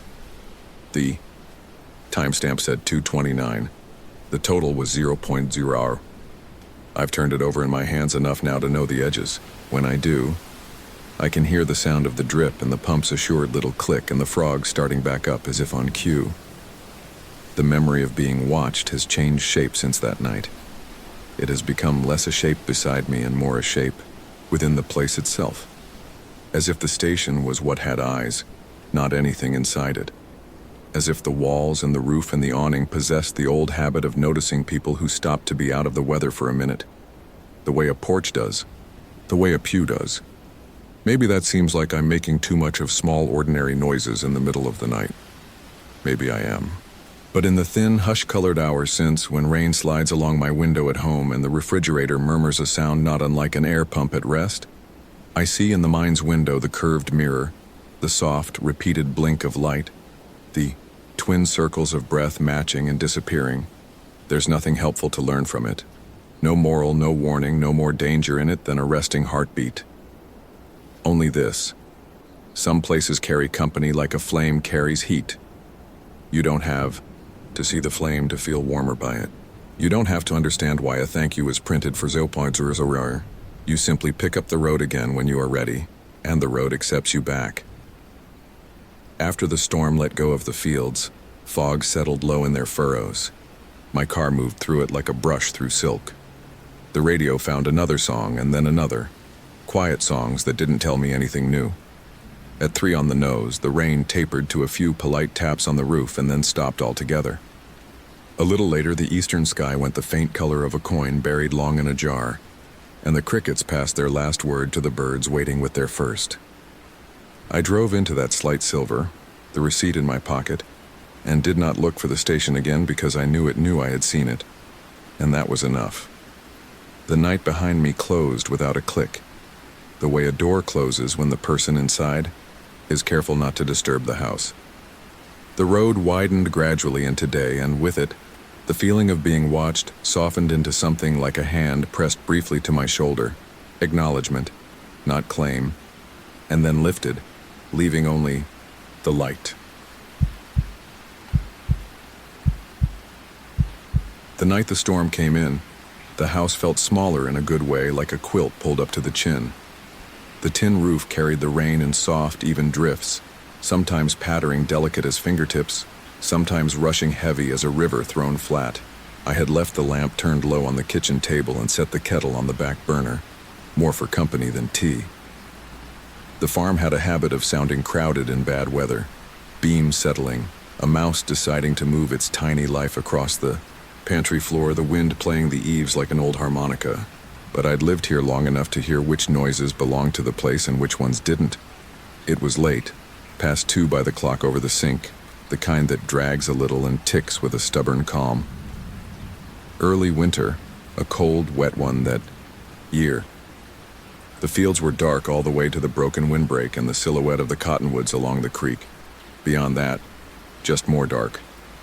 The dogs were with my sister in town, so the only heartbeat in the house besides mine was the kettle, when it rattled. I told myself I preferred it that way, to listen to the rain without any other creature leaning on the quiet. I was mending a sleeve I'd torn on a nail earlier that afternoon. The needle was slow, catching the lamplight, dipping through, and rising with the same rhythm as the rain. I'd meant to fix the latch on the big barn that morning. Just a simple thing. 2 screws loosened where the wood had swelled and shrank with half a century of weather. But dusk came early, and the clouds were already rolling by then. I remember thinking, tomorrow I'll get to it. The first odd thing was so gentle I almost missed it. Between the rain on the tin and the kettle on its small, lazy boil, a tap carried across the yard. Not a knock at the house. Not even close. Farther. A tap with a hinge under it, and a sigh afterward. The sigh the old barn door made when it swung and leaned back against its own weight. I put the needle down to listen. Tap. Sigh. The wind did that sometimes, coming in long sheets from the north. The barn sat with its narrow side to that wind, the big sliding door facing east to catch the morning. Tonight, the wind had twisted, around, searching. Tap. Sigh. Then a pause, like the place was holding its breath with me. I told myself, as people do when they prefer sleep to sense, that the latch would hold well enough until morning. I added another stitch. The kettle gave a small sound like a bird waking up. Thunder shuffled its feet somewhere past the cottonwoods. The house was warm. I didn't get up. When the power blinked and came back, the lamp hiccuped, and shadows that had been settled into their corners unfolded and found new places to stand. In that moment, the light out and in again, the second odd thing happened. The tap from the yard came twice, in a quick, almost human rhythm. Tap, tap, sigh, tap, long sigh, as if the door leaned harder this time, as if something with weight had settled against it. I stood, more from habit than from fear, and crossed to the sink where the window is, the one that looks straight out at the barn. The glass was filmed with the damp air. I had to press my sleeve to it to see. The yard was grayed out, and the world beyond that was a charcoal smudge. Between the house and the barn, the rain drew a curtain of threads. The security light over. The barn door is old and dim, the bulb forever thinking about the idea of light rather than committing to it. But it pushed just enough of a pale circle into the wet to make shapes. There it was, the big door, a foot open, and moving in a slow, thoughtful way. But the way it moved wasn't quite right. Wind will take a door and fling it, shove it, make it smack the frame. This was not that. It was as if someone were standing on the threshold, one shoulder, resting against the boards, rocking with the storm rather than being pushed by it. The door would ease open a little, then come back and lean, patient. The pale circle of the old security light held a darker place inside it, tall and still where the opening was. When I blinked and looked again, the dark shape leaned closer, a slender strip between door and jamb, and I saw the thin black seam of nothing widen and narrow. The door, the shadow, the door. It looked like someone waiting on the wrong side of hospitality. Now I won't pretend my mind didn't play fair with me. I told myself it was the angle, the rain, a low limb beyond the opening making a false man of itself. I told myself the wind's hand was gentle tonight and knew how to be tidy. I even smiled. It's a lonely thing to live out with only yourself for company when the weather draws in, and it teaches you small luxuries like explaining everything twice. I went for my jacket anyway, and the lantern and the boots by the back door. The boots were damp from the afternoon and took their time accepting my feet. The lantern's mantle had been temperamental the week before, and it took 3 strikes to coax a steady glow. The rain met me on the porch as a fine mist at first, then wove wet hands through my hair as I stepped down. The cold had nothing to prove. It settled around my ears and under my collar with a sobering tenderness. The yard smelled of wet hay, rust, and the dark mineral note the soil gives up only at night. I could hear the creak, louder than usual, and under it the low creak from the windmill's tail, as if something was shifting its weight up there too. Listen, I took the path between the garden beds because my boots knew it.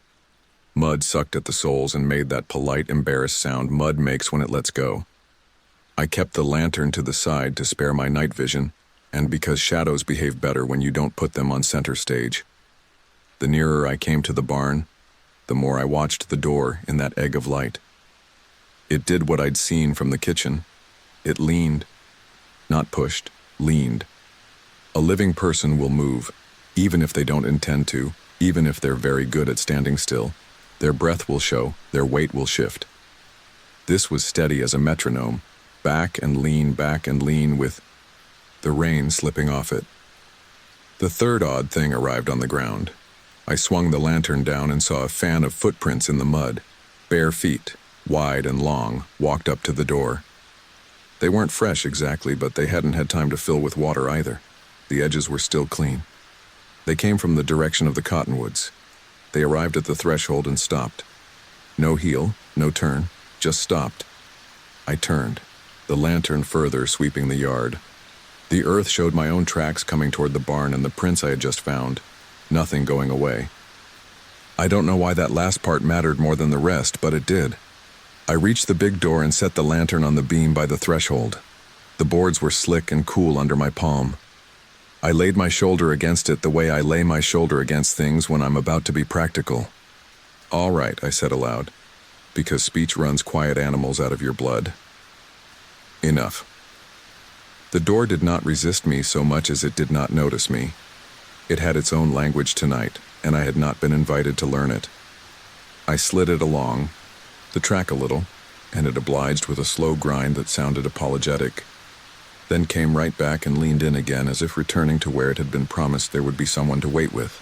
Rain gathered and ran down the seams in a braided ribbon, salt on a cheek. I lifted the latch. It was as I'd left it, low and loose. If I cared to assign reasons, I could have said the poor thing had allowed the door to find its own habits. But the wood around the latch was worn smooth where it met the door edge, and the smoothness felt new. When I pulled my hand away, the damp on the board showed a clean oval as though another hand had rested there for a very long time. The print was higher than mine, and narrower.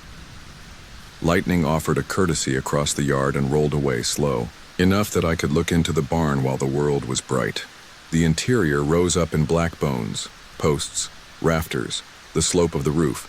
Then the light fell and all that shape turned back to suggestion. The hay smelled sweet and dustless, newly rearranged by the draft. In the upper dark, the rope that runs through the loft beam and down the wall hung too still, like a breath drawn in and held. I stepped inside and the rain softened immediately, turned to a hush laid over everything.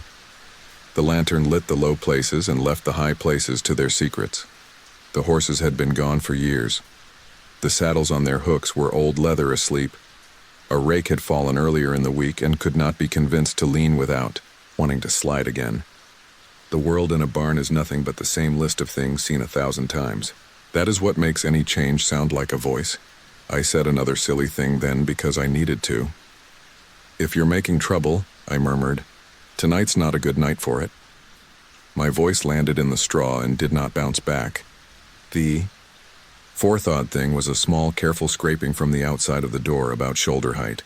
Scrape, pause, scrape, like something drawing itself a little straighter. I stepped back to the threshold, lifted the lantern and held it so the light loved both sides of the opening evenly. The rain had settled into a silvery rain, the kind that seems to never arrive at the ground, but you can feel it on your face, all the same. In the weak circle under the security light, the shape against the door was more suggestion than figure, but the suggestion was tall, too tall to be a person I had ever stood next to.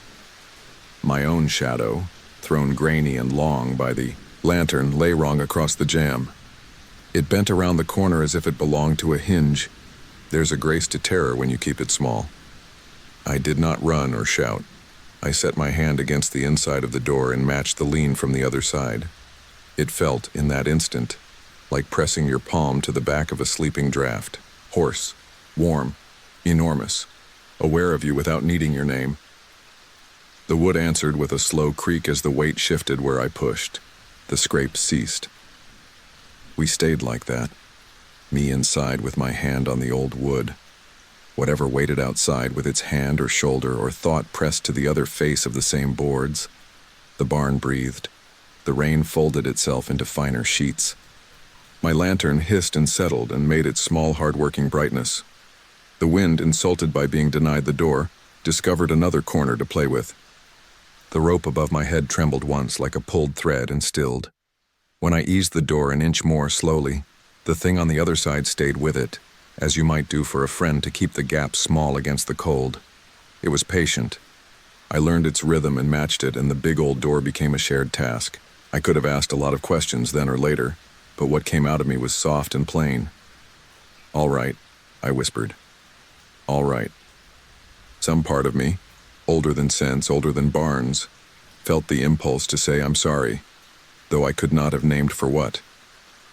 After a time I can't measure, the lean eased away. The door, left to its own weight again, drifted an inch and sighed back. The scrape didn't come. No more tapping. No more polite knocking done imperfectly. Just rain. Just the creek working harder than it had yesterday. I stepped out into the yard and let the lantern throw its thin spill into the wet and lifted it high to wash the panes of rain with light. There were no prints where there hadn't been before. Nothing. To tell a story to anyone but me. The puddles went on collecting their tiny galaxies of impact and emptying them and collecting them again. The bare footprints that had arrived and not left were seeping into the state of the earth that existed before anyone came. The oval I'd seen on the jam softened, blurred, and then became only wet again. I stood there until the lantern's charm wore thin and the cold began to hold too much of me. Back inside, I set the latch not because I believed it would matter, but because people scratch their names into water all the time and are satisfied by the act. I brought the lantern to the table, made my tea after all, and wrapped both hands around the tin mug. The kettle had the grace to be proud of itself. The house had settled once while I was gone. I could tell by the way the floorboard by the pantry was pretending to be new again. The clock over the sink kept being useful. I did not sleep right away. I took the mending back into my lap and threaded the needle again with the quiet steadiness such small tasks lend to long nights. The rain changed its mind one more time and became a whisper, so fine that it seemed to be happening in another room. When the power blinked once more and the lamp hesitated, the barest flutter, my shoulders tensed, anticipating that double tap. It did not come. The storm drifted further down the creek, carrying its theater with it. Close to dawn, the part of night that is both emptiest and kindest, I finally dozed in the chair. Twice I woke to the feeling that someone had come and stood in the doorway to the kitchen, not disrespectful, not intrusive, just the weight of a presence at a threshold. Both times the room was as I had left it. Both times the sense faded, like a footfall going in the direction of gone. The kettle ticked its cooling ticks. The lamp made a faint filament hum. In the dream that finally took me, there were horses in the barn again, only taller than they had any right to be, with patient eyes the color of rainwater, and when I laid my hand on one, I could feel the door under my palm instead.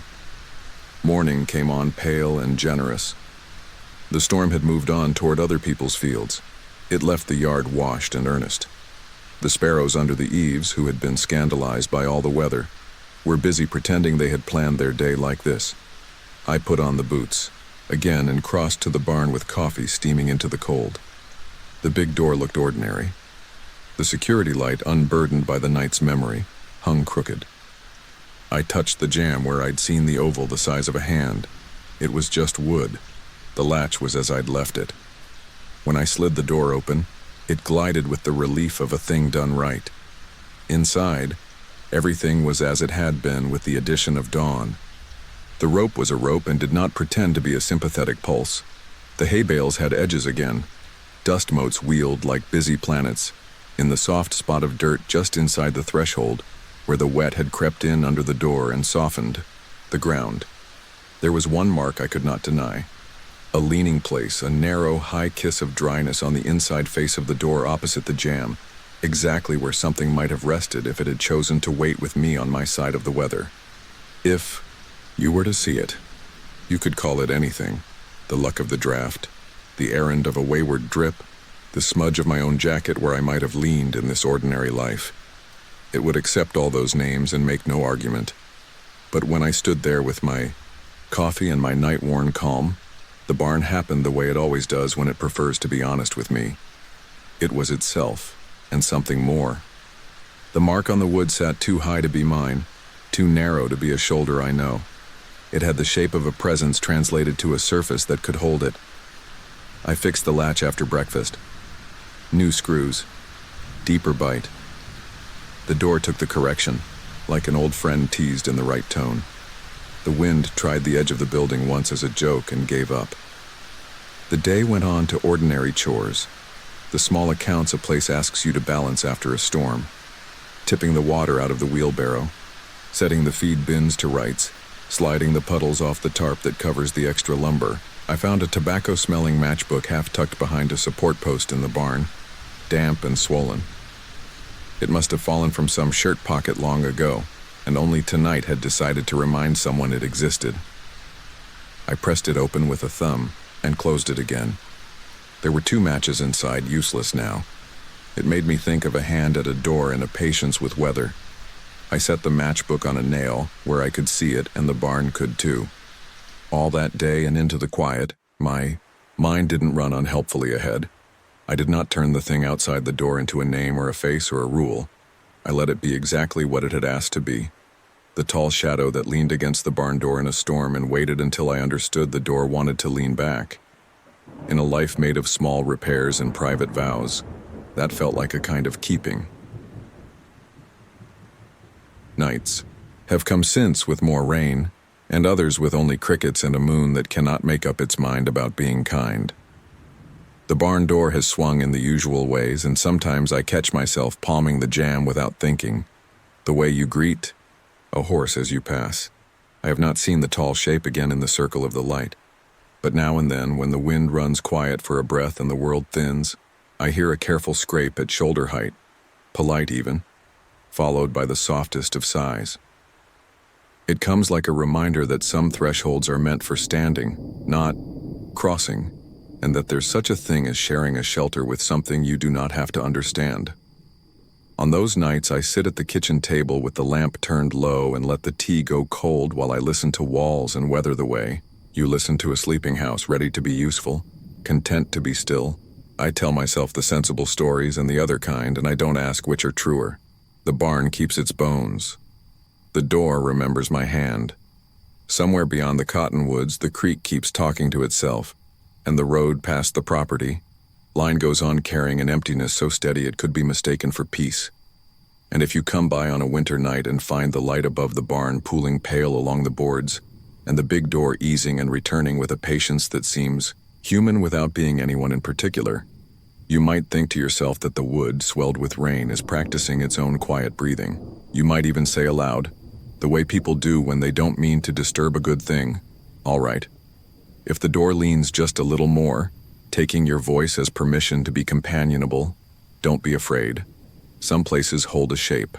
For us, when the dark asks a little too much, and they ask only that we stand a moment in return, hand to hand with an old door while the weather passes and the world decides once again to begin. I don't like to waste a good rain. If it's already falling and I've got miles to cover, I'll take the graveyard drive every time, let the road flatten into a ribbon of wet silk under the tires, and listen to the wipers lay down their steady metronome. I make a small life inside that sound. Thermos coffee, a folded map that I never quite use, the dashboard glow turned as low as it will go. Outside the glass, the world is a softer animal. Headlights bloom and fade. Fence lines become a single long thought. Even the billboards whisper. This was late autumn, the kind that leans toward winter without quite getting there. The air had that metallic bite people call good driving weather, if they're only going from town to town. I had a longer run. It was a 2-lane highway between small places, the kind of road you take when you're not in a hurry to be, but you do want to get somewhere. The time on the dash said 1:37 a.m. when the first hard band of rain came across, shouldering the car and then moving on like a polite giant. I had the radio down to a murmur, a low station out of somewhere I could never catch in daylight. The voice on it was comforting and unintelligible, like someone reading scores from a game you didn't attend. Now and then, thunder rolled off to my left and translated itself into a tremble under the pedals. The heater kept the cabin a few degrees warmer than the rest of the world, so every breath I let go drew a thin silk on the glass before the defroster smoothed it away. The road hissed continuously, a soft suture stitching the miles together.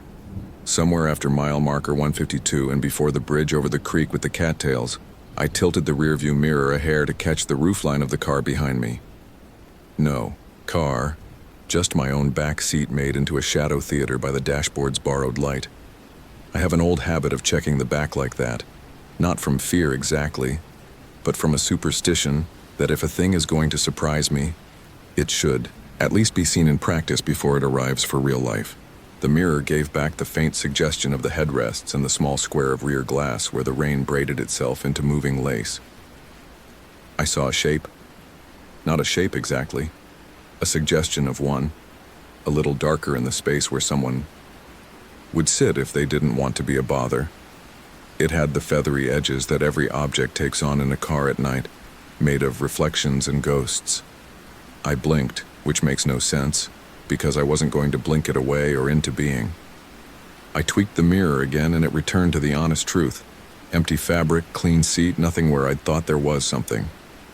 All right, I said aloud, on the chance that my nerves understood English better than they understood. Silence. Easy. The wipers guided the road toward me at an agreed-upon rhythm. Taillights were rare. Oncoming headlights arrived as small, distant suns and passed with a soft slap of spray. I told myself what you tell yourself when your attention makes mischief. Coat on the seat casting a shadow it didn't earn. Reflection of the divider line bouncing off a wet surface. A half-sleep trick. I let the radio climb one notch to prove. I didn't mind. The first strange sign was nothing anyone would point to later in a story. The seatbelt indicator blinked once. The one that lives in the cluster. The one that only knows the driver's seat in a car this old. It gave a single drowsy wink as if something had jostled the connection, then returned to its own dim life. I pressed the buckle with 2 fingers and felt the solid click that says the world is the shape it should be. After the bridge, the highway unspooled straight for a good while, a kindness I appreciated. The yellow reflectors took turns bowing in the rainlight. I took a breath deep enough to iron out my shoulders and looked into the mirror again, just as a habit, just as a check. For a half second, no more, a person seemed to be sitting directly behind me. The impression had weight to it, the way a shadow has more authority when you know what is making it. A dark torso where the seat ought to be empty, the tilt of a head angled toward the window, as if listening to the rain on the glass. Didn't do anything rash. This is important. I didn't slam the brakes or twist around and turn the wheel into the ditch. I looked back to the road and named what was reasonable. The passing shape of a road sign had blended with the back seat. The wiper sweep had made the brightness come and go and left a phantom behind. I drove 3 more mile markers and let my heart walk itself back down from wherever it had got to. The second sign came gently too. The radio dropped into a seam of static, then for 2 breaths, delivered a voice as clear as a hand on my shoulder. It wasn't the DJ and it wasn't a commercial. It was the smooth rhythm of a recorded warning. Storm systems moving across counties I knew by heart. The list came in the way these lists always come. Long, gracious names. Pine County, West Fork County, a sliver of Jackson County.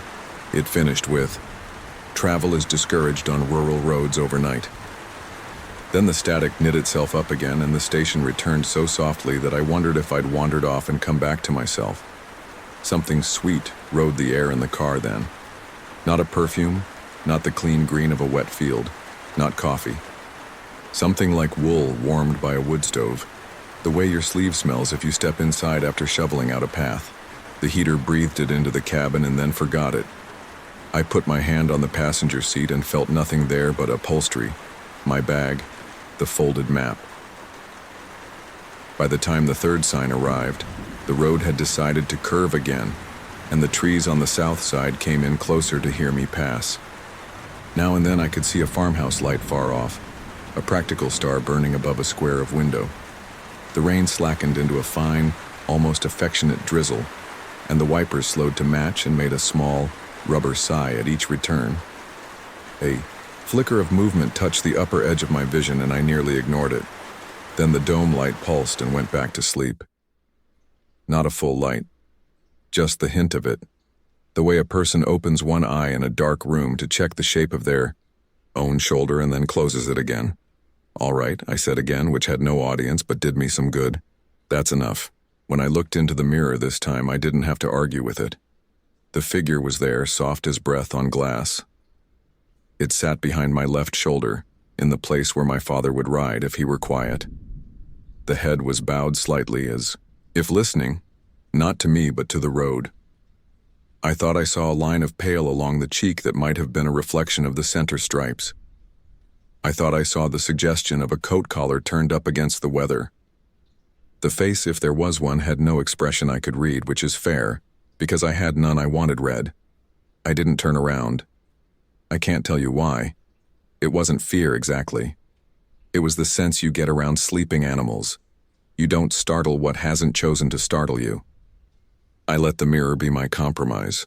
The way you watch a storm out of the corner of your eye and accept whatever lesson it's teaching without stepping into it. Okay, I said, because I was already on that track, and it wasn't hurting anybody. If you've got to ride, ride easy. The weight of the car changed a hair. No more than you'd feel picking up a book you've read so often you know down to the page count where your fingers will land. The seatbelt tendril from the middle seat lifted, lowered as if brushed. The heater pulled a draft across my ankles and then warmed it up again. You'd think this was where the story decides to frighten you, because that is the way stories behave, when they forget people have to sleep after them. But this wasn't that kind of night. The rain kept trying on its varieties. Pinprick mist, more serious drum, a lull where you could hear the hiss of the tires for themselves. And the road kept accepting them with an old friend's patience. I drove. The figure rode. Now and then, I looked in the mirror to confirm the shape and then looked back out because I had my part to play. The yellow reflectors and the white line don't care what is riding with you. They care whether you keep your hands where they belong. A long, slow grade lifted me toward a ridge where, in daylight, the view goes vast. All I had of that tonight was the sense of the world hollowing out a little on either side, the trees backing down, the sky settling in closer to the glass.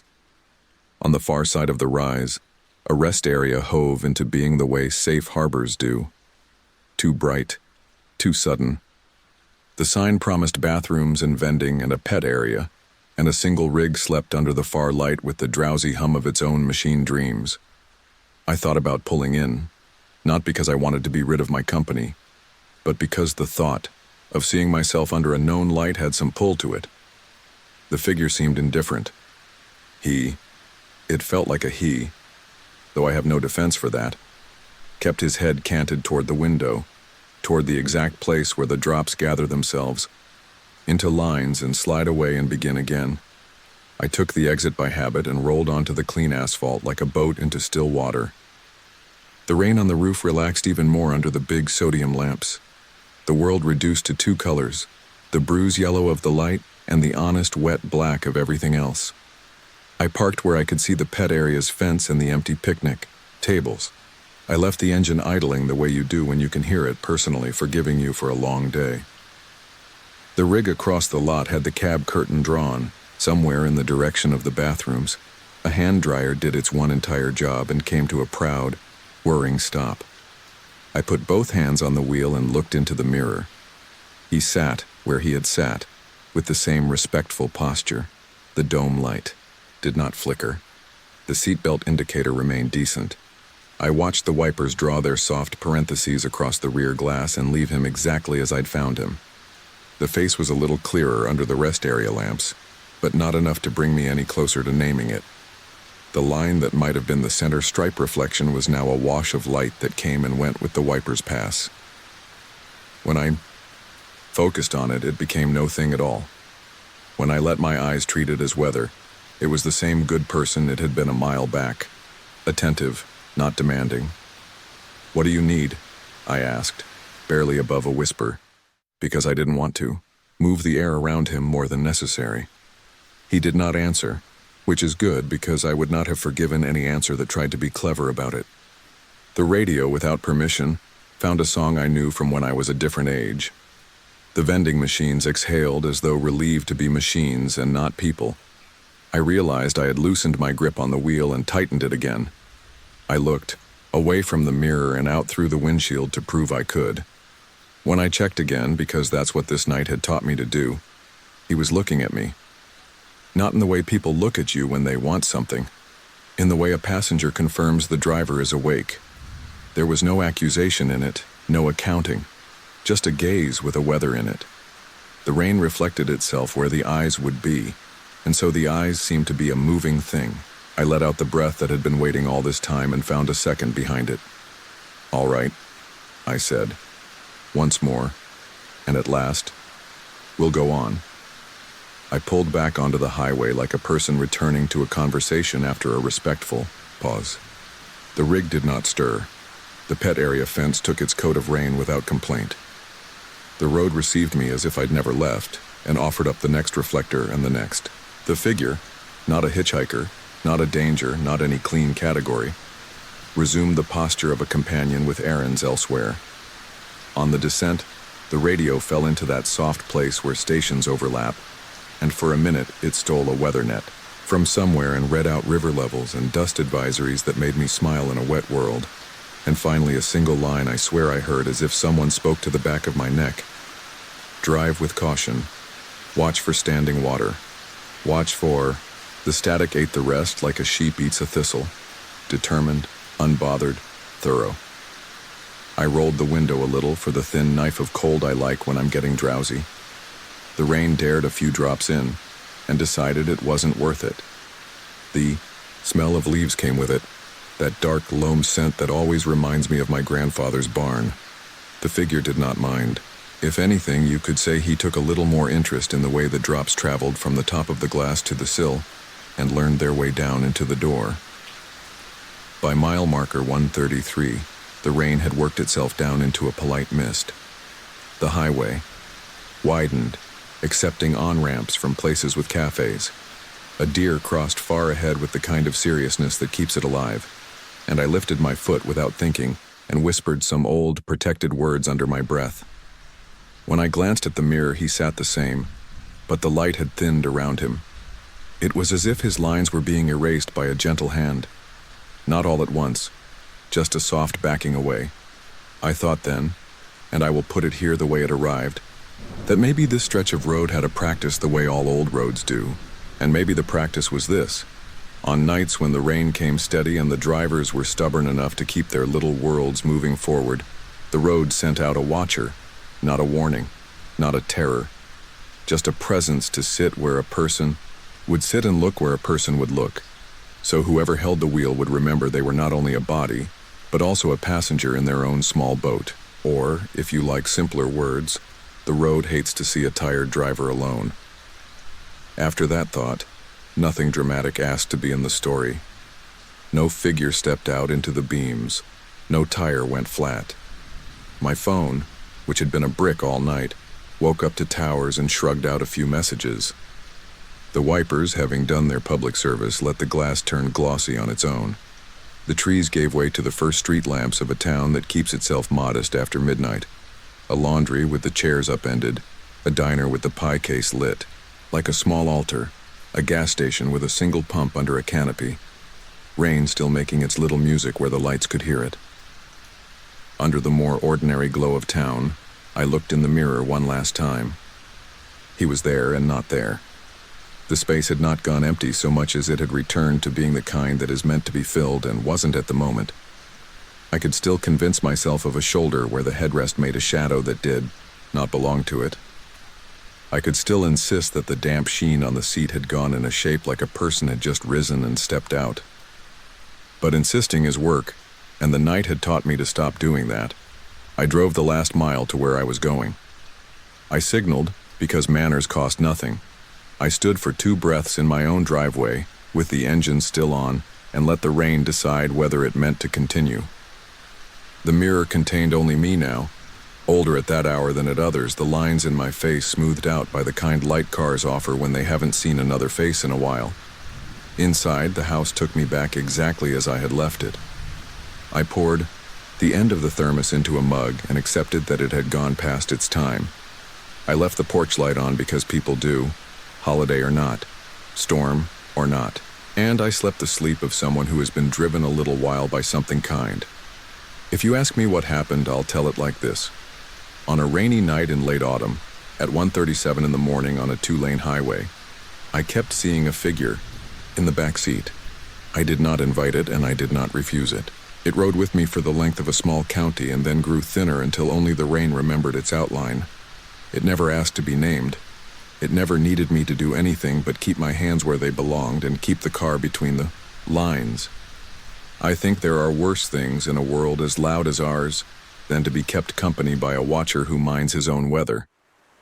Now when it rains and I have to go, I still catch myself glancing into the mirror sooner than necessary. Not for fear, for curiosity. Sometimes there's only my back seat, empty and dutiful. Sometimes the seatbelt end lifts as though it remembers weight. Once, not long ago, an umbrella I didn't recognize leaned on the floorboard as if drying after service, and in the morning light it was gone. I am not foolish enough to keep tokens, and I am not proud enough to pretend I don't say all right to the mirror now and then, just to have said it. If you find yourself out there on a night like that, rain telling its old story, wipers taking up their instrument, the heater giving you wool-scent air from nowhere, keep an eye on the mirror the way you do on the road, gentle and without insistence. If a figure sits where a person might sit, don't be in a hurry to turn around. Let the car be a small chapel. Let the road be the sermon, and let the watcher take his place. When the rest area arrives too bright and too soon, you can pull in if you like. He won't mind. He is not the kind that knocks. He is the kind that rides until you remember what riding feels like. And then he steps out where the rain is thinner and the highway is already forgetting your taillights. There is a quiet to be had at 2 in the morning that doesn't exist anywhere else. It sits in the space just behind your left shoulder and listens to the rain on the glass. It looks not at you, but with you. And if you catch it in the mirror, if you ever do, treat it like weather, present, precise, and after a while, passing.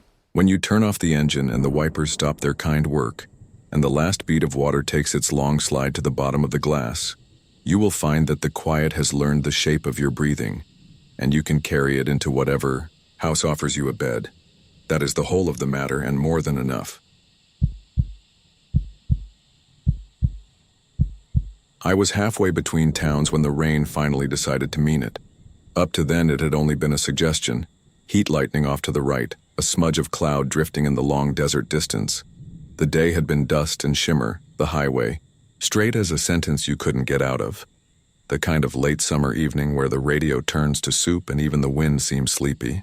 Then the first cool drops hit the windshield like coins, soft and heavy, and I felt myself exhale into the sound. Asphalt darkened. Creosote woke up and sent its clean, almost peppery smell across the flats. By the time the two-lane shrugged around a bend and I saw the motel sign, vacancy spelled in neon the color of a kitchen clock, the sea flickering whenever the rain thickened. The storm had come in low and companionable, with a sky that made the world feel like it had been tucked in. I pulled under the crooked awning and let the wipers finish their sentence before I turned the car off. The office was just inside a glass door that opened with a sigh. It smelled like damp coffee and a brand of lemon cleaner that thinks highly of itself. On one wall was a corkboard with a few sun-faded flyers.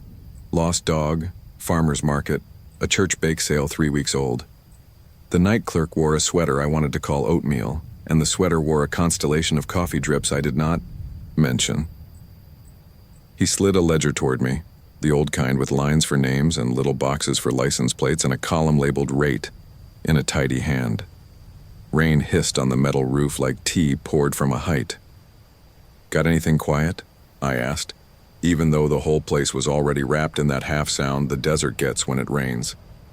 He squinted at the map of rooms and made a small show of crossing out one with a firm X. 11, he said, tapping the box to the right of the X. End of the row. Nobody on your other side tonight. 12s. Out. Out? I repeated just to fill the air. Long story, he said, which is how people tell you they don't have one. He slid me a brass keyweight shaped like the state, the number. 11 stamped into New Mexico's panhandle even though we were nowhere near New Mexico. Ice at the end. Wi-Fi's a rumor. Coffee at 6 if the machine behaves. He glanced at the door and, like an old friend, added to the rain, "Keep it up now." The room had the exact proportions my mind supplies when someone says roadside motel. 2 beds with quilts that repeated a pattern until the pattern forgot why. A desk with a pen that didn't work if you started too fast. A television that was either off or showing a talk show from another realm. The air conditioner under the window held its breath for a moment and then began to hum like it had been waiting for me to show up and tell it how to proceed. The bathroom mirror leaned toward the sink the way a person leans when they don't want to be trouble. Everything was clean enough. Everything was tired in the hospitable way things get tired when lots of people have needed them. Set my bag on the luggage rack and did the small chores that make a room accept you. Pulled the curtain straight so the streetlight didn't glare, set the remote where I could find it, ran the tap until it remembered how to be cold. When I leaned my forehead against the cool window glass, I could see the dark strip of parking lot, the glare off the wet asphalt, the line of doors like a row of teeth. A moth haloed the porch light. Rain made a faint patter on the aluminum awnings above the windows that sounded like someone speaking kindly in another room. That was the thing about that night. Nothing in it wanted to frighten me. It was all small, comprehensible motions. Sighs. From the vents as the temperature adjusted, a truck whispering past out on the highway, the occasional imperfect blink from the vacancy sign. I kicked off my shoes, pressed my ear briefly to the cool pillow just to hear the cotton's soft rustle, and lay back with my hands folded the way my grandfather used to when he was pretending to nap, but really listening to the house. I opened the room's Bible to a random psalm and then turned it face down on the nightstand as a kind of truce. Thank you, but not tonight. Outside, thunder held a low conversation with itself, too far to take sides. I don't actually remember falling asleep. At some point the room shifted from being an object to being a place I was inside, and I was dreaming a very simple dream about trying to feed a vending machine a wrinkled dollar when I woke to a sound that didn't belong to me. At first I thought, it was the drain. Hotel drains speak their own language. You learn to ignore them. Then I thought, radio. Some stations find their way into the bones of a building when it rains. You get a talk show from a county you've never heard of. A woman telling a story about pumpkins as if the pumpkins were listening. I lay still and let my breath settle. The sound was soft and close to the wall, where the headboard touched the sheetrock. It had the roundness of a human voice, but none of the shape. No words, just the narrow, wavering ribbon of a cry choked down to keep other rooms from noticing. Not a baby's cry. Babies claim the air like it's owed to them. This belonged to someone whose throat had learned to be small about itself. It rose a little, fell, stalled the way a sob stalls when the body runs out of breath. A minute of silence, then another small thread of sound, like someone testing whether the wall would answer back. I waited. I don't know why that's what I chose, but it felt like the correct opening move. The rain took the opportunity to prove it was dependable. The AC clicked softly from one tone into another, the way a singer finds a harmony. I listened to the wall. The cries were not rhythmic. They didn't want to be heard, and yet their refusal to be anything more than themselves made them more present, like a far-off coy dog stitching the same note into the dark until the note is all there is.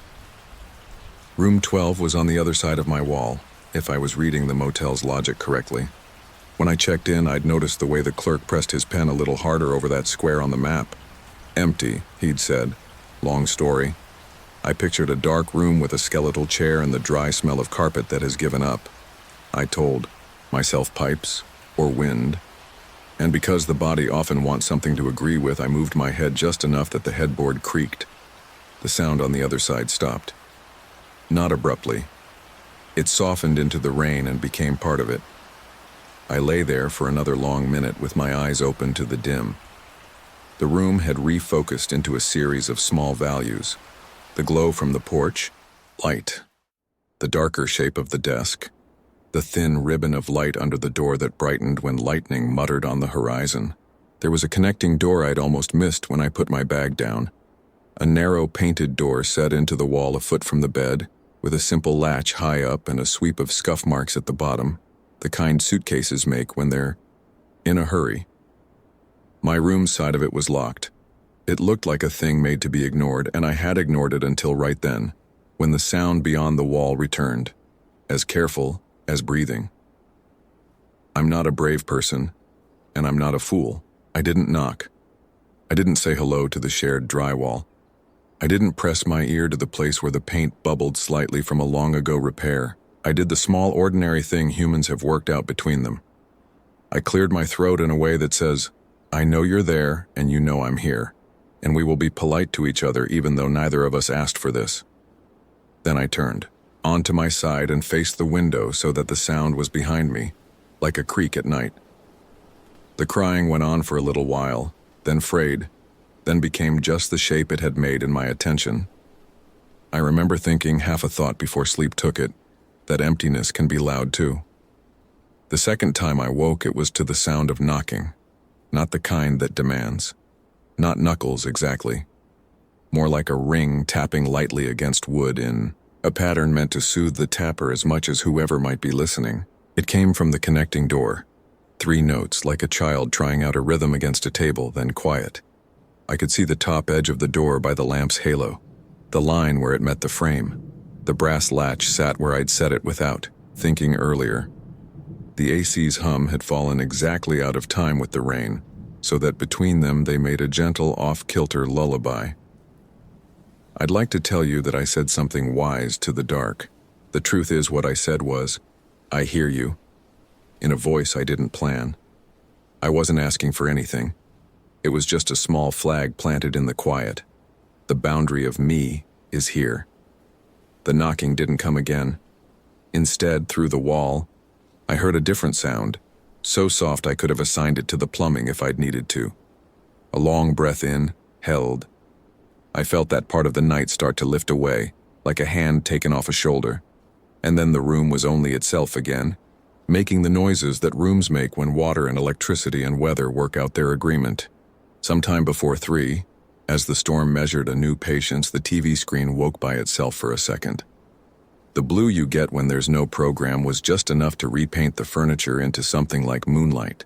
A ribbon of radio talk slid under the door from the office, 2 lonely stations fighting in the wires behind the wall, then thinned.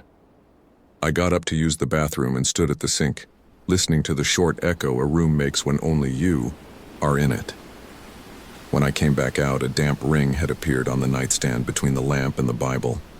Not a spill, a ring. The exact faint circle a cup leaves if it's been set down for a minute and lifted. I touched it and felt only cool. I folded a Kleenex over it and patted it dry, the way you tend to a small accident on behalf of someone you don't want to embarrass. I don't know if that was the moment I stopped trying to assign the crying to a practical thing. If you tally up the evidence, it amounts to nothing you could take to a desk clerk and request a different room over. But the cumulative effect of the sounds, soft, disciplined, sorry to intrude, felt exactly like the way a person takes up the least possible space in a world that hasn't left them much. That's the sensation that kept me awake for a while. Not fear, not even curiosity, just a kind of listener's ache. The rain found its strongest hour after that. It did that trick roofs do, where the noise ceases to be drops and becomes a steady sheet of sound, with variations the way a train has variations depending on which rails it's crossing. I must have drifted again because the next thing was the hush that happens when weather catches its breath. In that quiet, the voice from the other side was not crying. It was humming. Not a tune I knew. A thread of sound, sometimes skipping, to follow the AC's rhythm, sometimes flattening into it so it was hard to tell which lived where. A few times the hum snagged on a single note and held it as if squeezing. I answered it without thinking, not out loud. The way you breathe differently when you're trying to make a baby laugh. You change the air so that it fits the other person. When morning came, the world outside the curtain had been washed and set out to dry. The asphalt was a clean sheet. The bushes around the office were studded with beads of water like cheap jewelry. The mountains farther off, which had been nothing but suggestion last night, were now precise. I boiled water in the little plastic kettle and swirled instant coffee into it and drank it sitting on the bed with my feet on my shoes because the carpet was still cool. Only then did I let myself consider what to do with the night. I walked to the office. The bell above the door performed its small duty. The oatmeal-sweatered clerk had become a cardiganed woman with a crossword. The coffee machine gave out a hum that sounded like a motorboat behind closed doors. "Sleep okay?" she asked, meaning it the way people mean it when they can't fix a thing but feel better having asked. "Mostly," I said. "Is anyone in 12?" Her pencil paused over a clue for a 3-letter bird. "No," she said. "We keep it empty." "Why?" She smiled in a way that made me like her a little. "Because when we don't, someone always complains about the noise. Either it's the AC knocking or the pipes or people on the phone with somebody who's not good for them. There's a leak we can't find. I don't know." She shrugged. "Rooms have moods. That one's just needy, I guess. You want a muffin, or are you one of those righteous people in training?" "Coffee's fine," I said. Thanks." I carried the styrofoam cup to the ice machine and watched it dispense its slow hail, which always feels like the water is telling you a story about being other than itself. When I looked up, room 12's door was visible down the row, the way you can see a flag through a stand of trees. The door's paint was newer than the others. The window curtain inside didn't meet in the middle, just a narrow slice of dark. No light, no sound. The number 12 was slightly crooked. The door frame had a softness to its corners, as if someone had run a thumb along them each time they passed. I don't know what I expected from the day. I went about it. I read the back of a brochure about caverns an hour away. I drove into town and ate eggs in a diner where everyone called the cook by her first name. I bought a toothbrush at a grocery store that still sold CDs. Afternoon broke open into blue. The heat crawled back up the walls and stretched itself. By the time evening returned, the light was gold and low and sleepy, and I found myself looking forward to the AC's dumb honesty, the quilt's boring pattern, the way rain makes a room feel like something is taking care of you. That night, the storm arrived early, like a friend who knows they don't have to call. Crickets tuned up in the damp weeds. A semi sighed past on the highway, sounding like a very large animal relieved to be done with a long thought. Inside, the pattern repeated itself. The roof's talk, the television's stubborn blue when I bumped the nightstand, the steady hum. I left the light on low in the bathroom so the room had a place for its shadows to go. I set a second paper cup, empty on the nightstand without making a ceremony out of it. I lay down. You might think the crying would have found another way to be. It didn't. 1 o'clock, and there it was, a soft ribbon of sound woven through the wall. If anything, it was lighter, as if the person on the other side had caught their breath and now was not so much making a noise as letting what's underneath all noise show through. It wasn't an emergency. It was the plainness of sorrow when nobody's judging it. 3 notes against the connecting door in the same pattern as before. Then the hum, a sort of wordless lullaby that didn't ask me to recognize it. I whispered, "I'm here," into the room without raising my head, a small stone set carefully in the night, and after a while the pattern rearranged itself into rain again. The quiet climax, if that's what you want to call it, happened around 2:30. I woke sharply, but without the jolt you get when something is wrong. My body was very awake in the way that sometimes happens when you know you are not alone, and you are not in danger. The air had cooled, and the AC had idled down to a gentle rumble. The rain had become a steady shh. In that careful hush, the connecting door's knob turned. Not fully, not with a rattle. A slow testing, the way you try a gate you already know is latched, just to feel the fact of it again. The brass made the sound a warm thing makes when a cooler thing moves it. The latch held. I could see the faintest thread of shadow move along, the gap at the door's base in time with the hallway light as the vacancy sign blinked. I didn't move. I let my breath be the size of the room.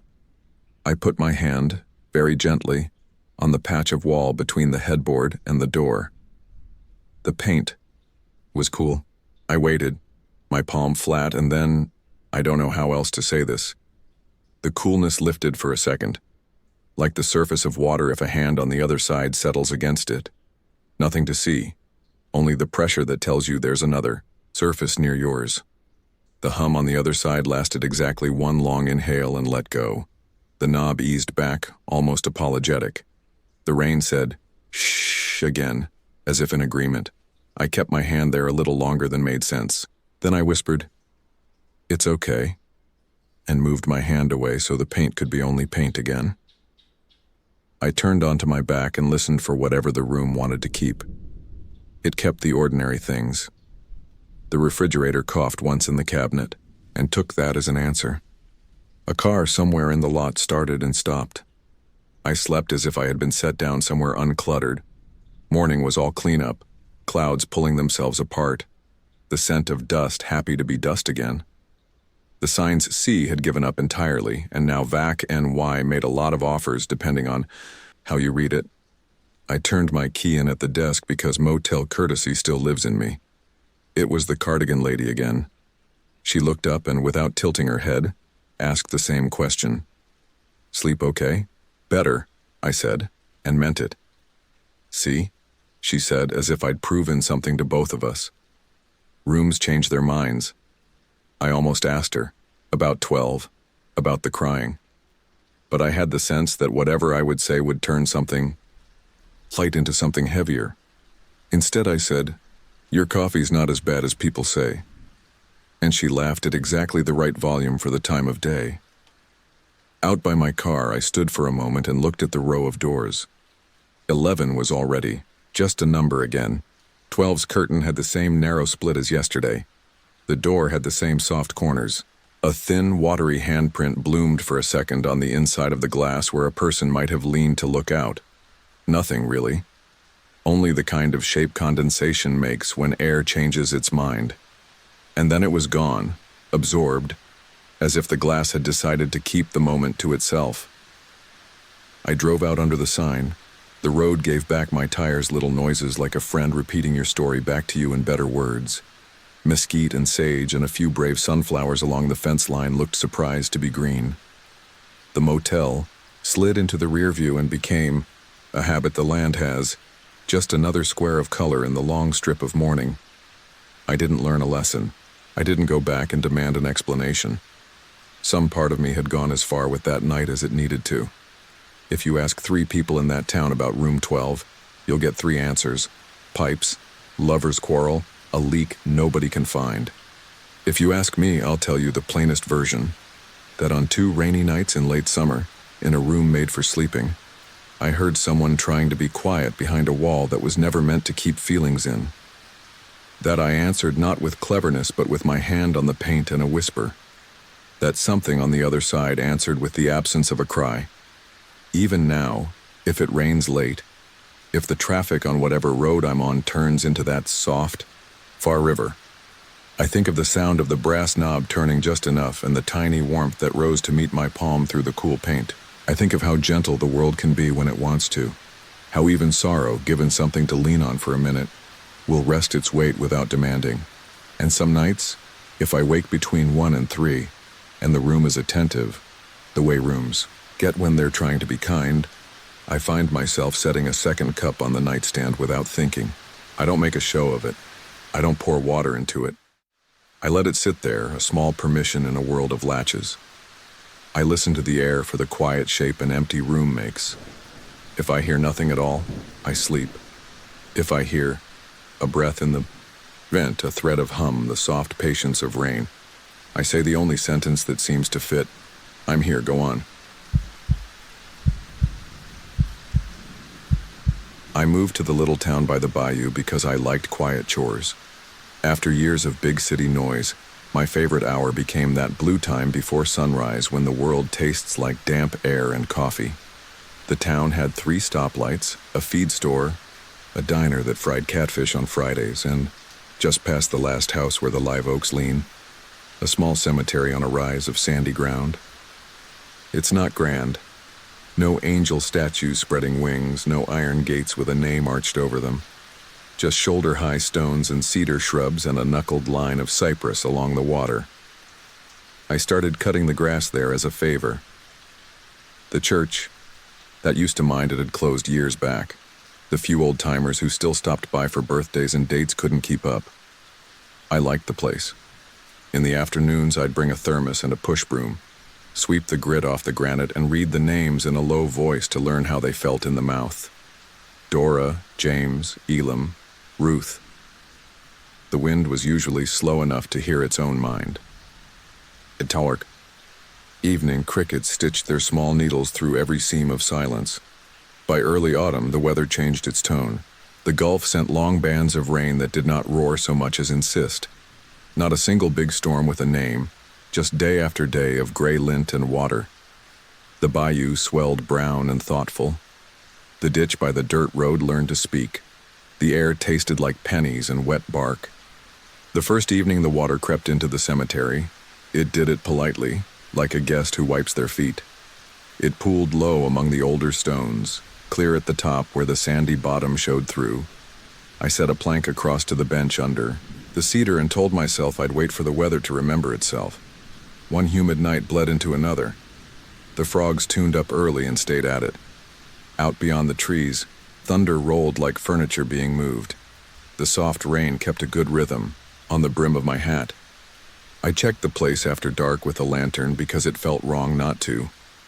The water lapped, patient and precise around the lower markers, just enough to lay a thin, bright line on them. When a stick drifted past, it made a noise like a pencil drawn along the edge of a table. It would have been easy to feel spooked if the air hadn't been so heavy.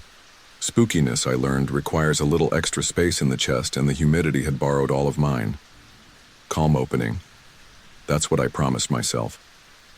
Just weather doing what weather does, and me keeping it company. Daily life went on. I fixed the loose chain on the gate. I brought fresh wire and retied a bouquet of fabric roses that the wind had worked free.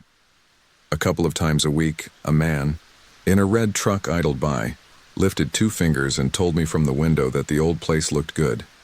He said his grandmother rested out there by the cedar, and could I keep the grass a little low around her so his mama wouldn't fuss? I said I would. Then the strange signs began, as if the water knew I had gotten used to it and wanted to reclaim an element of surprise. The first was sound. On one of those nights when the rain was steady but thin as thread, the cemetery didn't sound like a field anymore. It sounded like a room. My boots made a hollow wood echo walking the path, as if the ground had grown a floor under its skin. When I stopped by the older section, I heard a faint tapping from under the water. Not fast, not frantic. Just a single patient tick-tick, as if somewhere below the silt a bead of water was letting go and striking wood. It had the exact pitch of a spoon touching the rim of a teacup. The second sign was scent. The place always smelled like wet grass and cedar and the thin iron of the bayou. But halfway down the row of small stones, babies mostly from a century ago, I caught a breath of lily so strong it felt like someone had pressed a handful of petals under my nose. It came and went with the smallest lift of wind, and when I followed it, it slipped away. The water didn't carry blossoms. It carried leaves and a drowned magazine, and once, oddly, a wooden toy boat no bigger than my hand. The boat was the third sign. It nosed along the flooded path as if set upon a string, crude as a school project, just a wedge of wood with a single splinter for a mast, and yet it gripped the current with a stubbornness that looked like purpose. It rotated slowly and pointed its little prow upstream against the push of the brown water, and held there quivering like a living thing. I plucked it out and set it on the bench to dry. When I came back after checking the far corner, it had returned to the water and was again pressing its nose into the subtle flow, as if testing it. The fourth was nothing to see, only to feel. It happened like an exhale below my feet, a soft release from the ground. I'd be standing still listening, and then the soles of my boots would lift a fraction and settle back, the same way they do on planks suspended over a crawl space. Old graves, I told myself, old soil, trapped air finding its way out. The mind wants causes. It will make them if you let it. That night, I let the causes be ordinary. I tried to help where I could.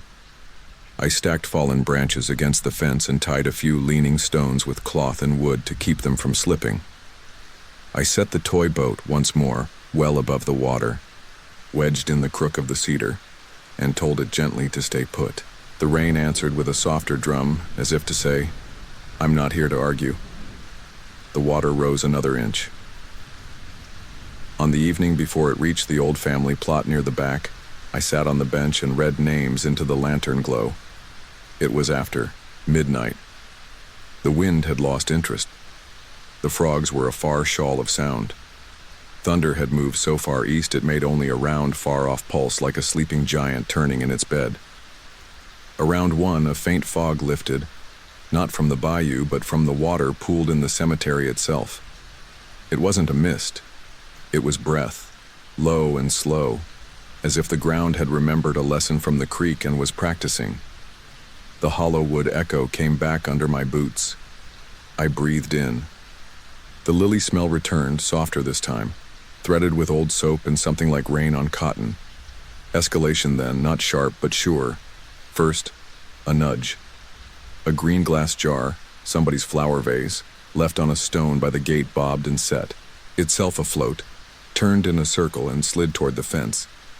The current was more complicated than it looked. The water around each stone made its own little river. I stepped in, calves cooled immediately, and nudged the jar back. My hand, when I lifted it, was slick with silt that felt finer than flour. The water held the lantern's light like a secret it wasn't sure I'd earned. Second, the chain on the gate clinked once, bright and small. No wind to move it, no raccoon on the post. The sound had that clear metal purity flashes of lightning have when they show what they choose and set the rest aside. Third, reading. Not mine. I hadn't yet said a name when I heard the feather-quiet cadence of someone else doing it. Just a syllable now and then, clipped by distance or the way water makes its own wall between things. It was not spooky, and it wasn't not spooky either. It was like hearing the tail end of a prayer when you thought you were alone in a church. I turned my head and the sound went thin. It wasn't the frogs. It wasn't the drip under the cypress. It seemed to come from a place just behind my shoulder, and slightly below. Fourth, the boat again. I'd left it in the cedar. When I waded back to the bench, it bobbed at my knee like a patient dog, prow pointed toward me, the tiny mast making a faint knock against the grain of the wood each time the water lifted and set it. "All right," I said out loud, because sometimes you talk to empty places the way you speak to a restless child. "All right, I'm here. We'll ride this out." A little after 3, the flood reached the family plot. The ground there was slightly lower. The old folks always planted crepe myrtles and let the shade cool their kin. The water licked the bases of the stones and then, almost with relief, climbed them an inch or two. Brown leaves and slick grapevines unfastened from the fence posts and set out like shy travelers. Under the surface, I watched a pale rectangle, a lid from some old wooden box maybe, float in and lodge itself sideways between two markers. The lily smell came stronger, then drifted away. The air had a heaviness that felt thoughtful instead of threatening. I don't know why I noted the exact minute. Maybe because clocks glow at night like tiny lighthouses and your eyes can't help it. Maybe because a number can be something to hold on to. It was 3:12 a.m. when the stillness changed. The frogs, which had been arguing quietly in the ditch, went quiet all at once. The rain, still falling, sounded farther away, as if I had stepped into a porch and pulled a screen door shut between it and me. The hollow echo underfoot deepened, and from the far corner, where the oldest stones had tilted long before the flood, a hush moved. No shape, just a pressure like the cool that comes into a room before dawn. I raised the lantern, but I already knew light wouldn't show me what was happening. It wasn't a thing to see. It was a thing to understand, like the way a word you've heard all your life can suddenly mean more in a certain mouth. The hush reached the bench and paused. I felt it against my shins, a temperature change that had weight. The toy boat leaned into it and steadied. The chain at the gate clicked once more, as if something was making sure it was fastened. I said, maybe ridiculous, maybe exactly right. I'll sit with you. The hush did not break. It accepted. I set the lantern on the bench and lowered myself into the cool brown water beside it, the plank creaking under my weight, my boots filling, my fingers finding the rail. The world pared itself down to rain, slow and even, to the faint cream-sweet scent of lilies, to the sound of the teacup tick under the surface marking seconds I understood but could not count. I felt then, not as sight, not as touch, but as certainty, the outline of someone stepping around me, as careful with me as I was with the stones. If there were more steps than one, they kept their measure the way mourners do on a day when things must be done right. Under the water, a current circled my knees and drifted on, slow and sure, toward the family plot. The toy boat bobbed once, as if to bow. I looked down and saw, 4 inches below the surface, a brass oval on an old wooden box I had not noticed. The lantern's light found it by accident. My mind supplied letters. My eyes could not have read it if the letters had been bold, but the sensation came as clearly as if I'd touched them. Be still. The hush turned the same way words turn at the end of a line spoken over someone. The air in my chest responded. I didn't feel afraid, not the sharp kind that lifts the shoulders and speeds the heart. I felt arranged, which is a feeling I don't have the right words for. It was as if the room had been untidy, and a pair of hands had moved through it quiet, making channels for the air and the water to know each other again. I let my palm slip under the surface and lay it on the side of the old box. It was not taboo. It was not transgression. It was contact between things meant to know of one another. The water pressed back, gentle as a cat's head, somewhere at my left shoulder, so close I might have mistaken it for my own thought. Someone read a name, a single one, and I knew they were counting, not to measure, but to remember. It struck me then that the reading wasn't a list to keep. Lost close, it was attendance. We are present here in the rain, in the hush, in the names. I said the name back, the best I could with my stranger's mouth. The hush moved on, not away, just further into the place where it had business. The chain at the gate did not click again. The frogs picked up their arguing, softer now, as if they'd been chastened by a librarian.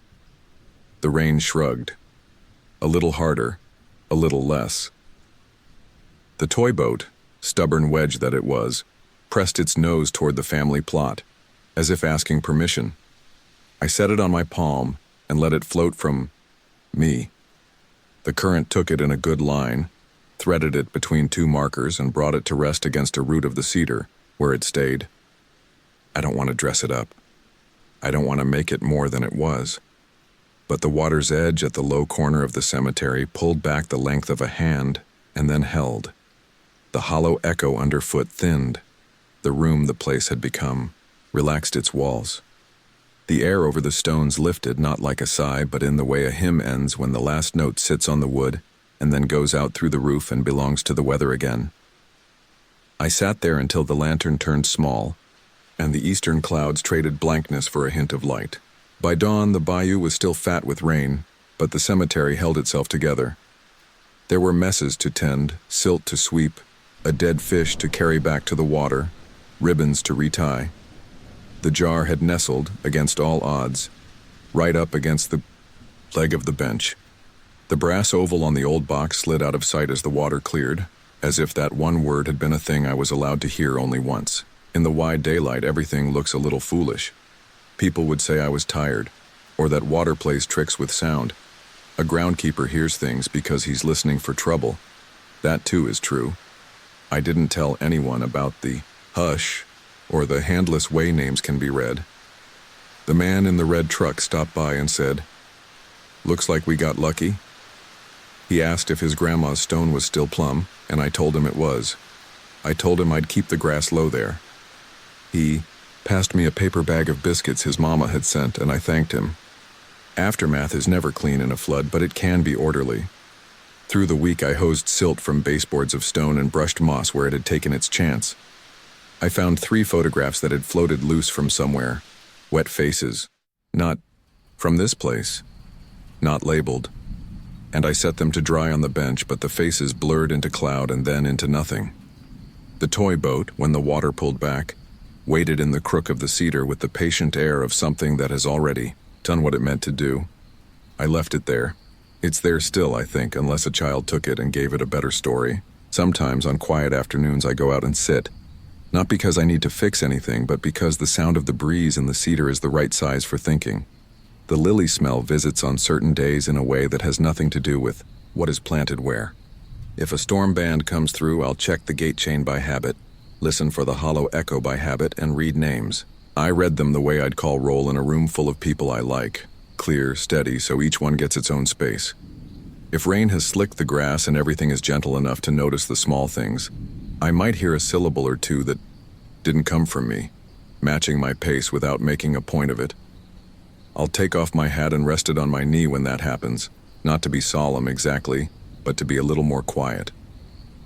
Not long ago, on a night just like the one when we all learned to be still together, I woke without an alarm, saw 3:12 on the clock glowing like a tiny window, and knew I was being called only to listen. I didn't drive out, I didn't need to.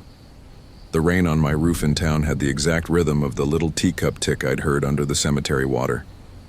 Not fast, not anxious, counting without hurrying. I lay there and let it call through the house. If there were names spoken, I didn't understand them. But the feeling, the attendance, arrived whole. Present, present, present, said the roof, said the bayou, said the cedar needles when the wind shook them clean. I fell asleep to that, and when I woke, the world had shifted half an inch toward calm. If you're looking for fear in this, I don't have much to give. Floodwater will lift what it can, and it will lay down what it must.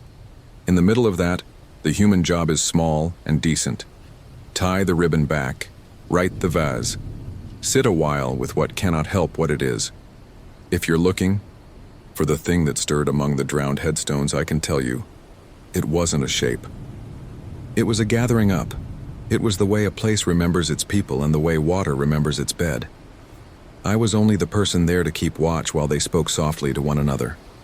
Every now and then I'll be sweeping sand from a stone, and the texture of the bristles on granite will be so like rain on a brim that I'll pause and listen, in case the reading starts. If it doesn't, I go on with my chores. If it does, I go slower. Either way, I'm content to be the pair of awake eyes that happens to be there. When the weather carries the lily sweet in on a south wind through the oaks, I don't try to find its route. I let it pass and leave a little behind. And if the toy boat rides out across a shallow puddle after a sudden shower and noses itself stubbornly into the trickle that heads toward the old family plot, I let it go. It knows the way. I know enough to keep the path clear.